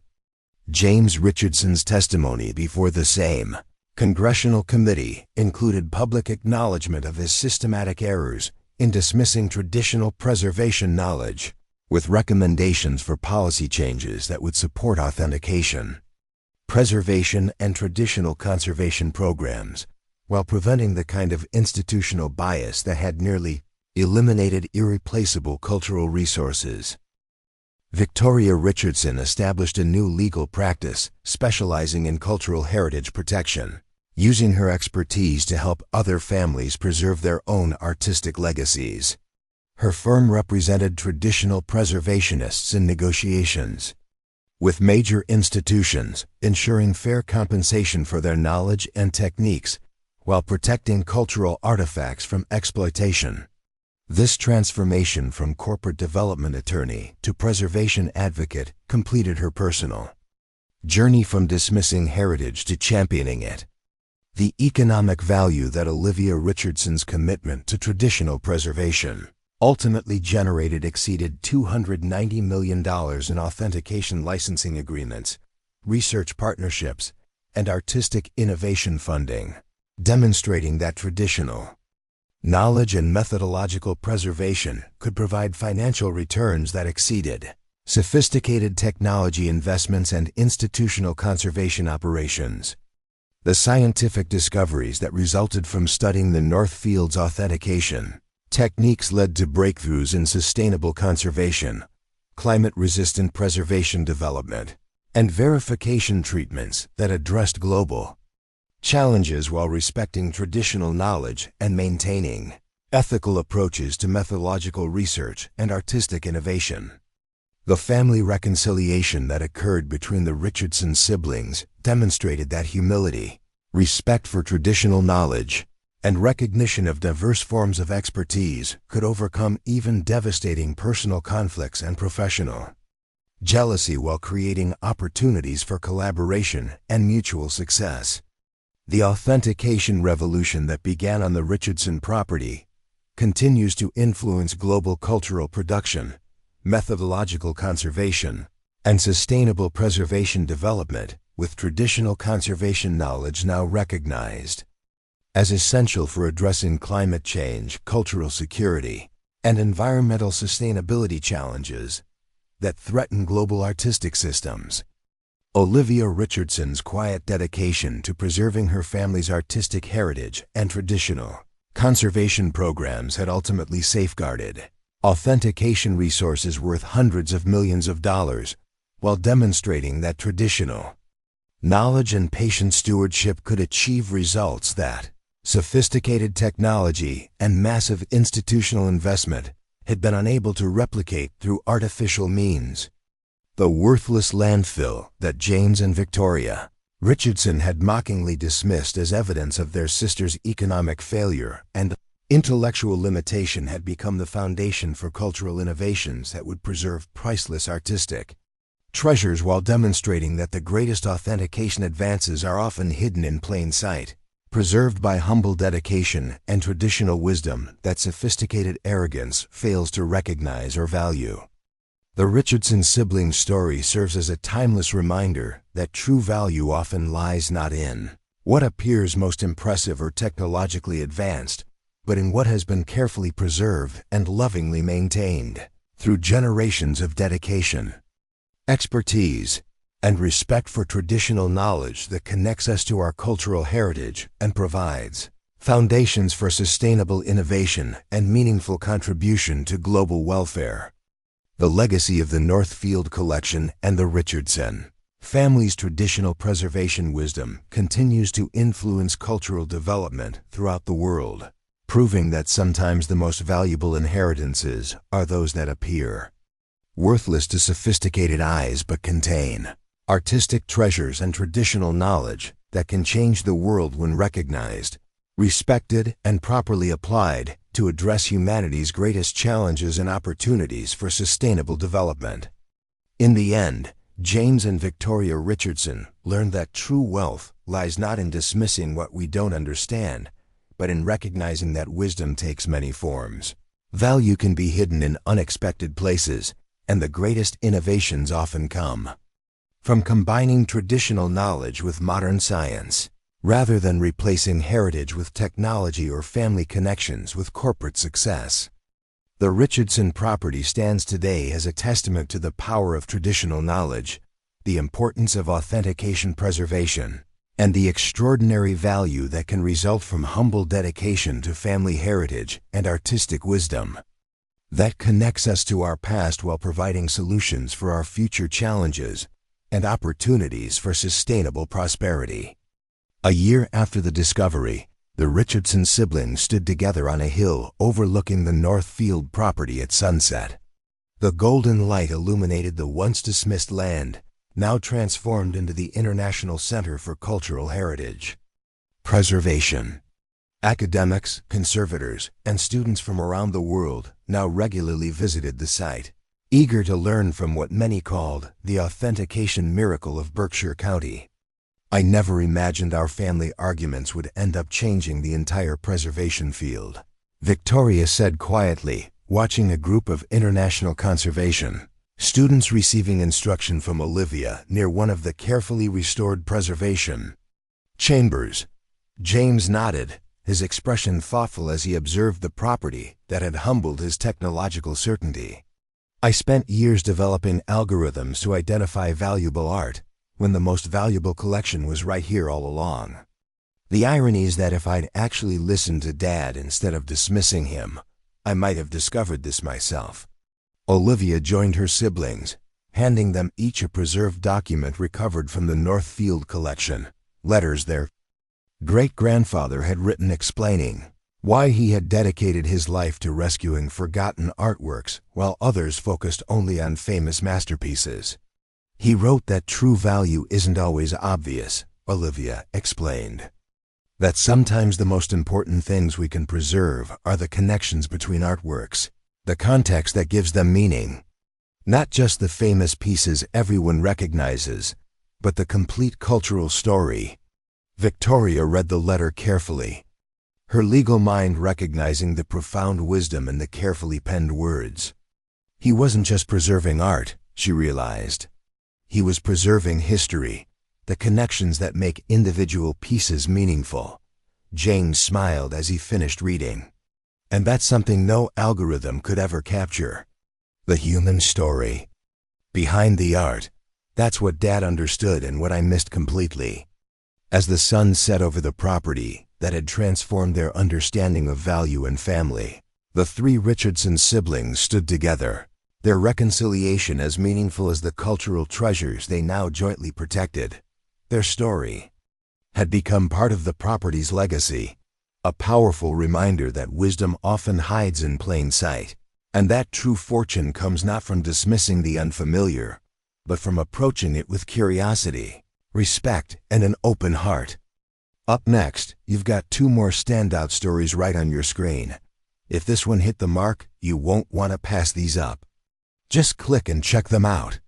And don't forget to subscribe and turn on the notification bell so you don't miss any upload from us.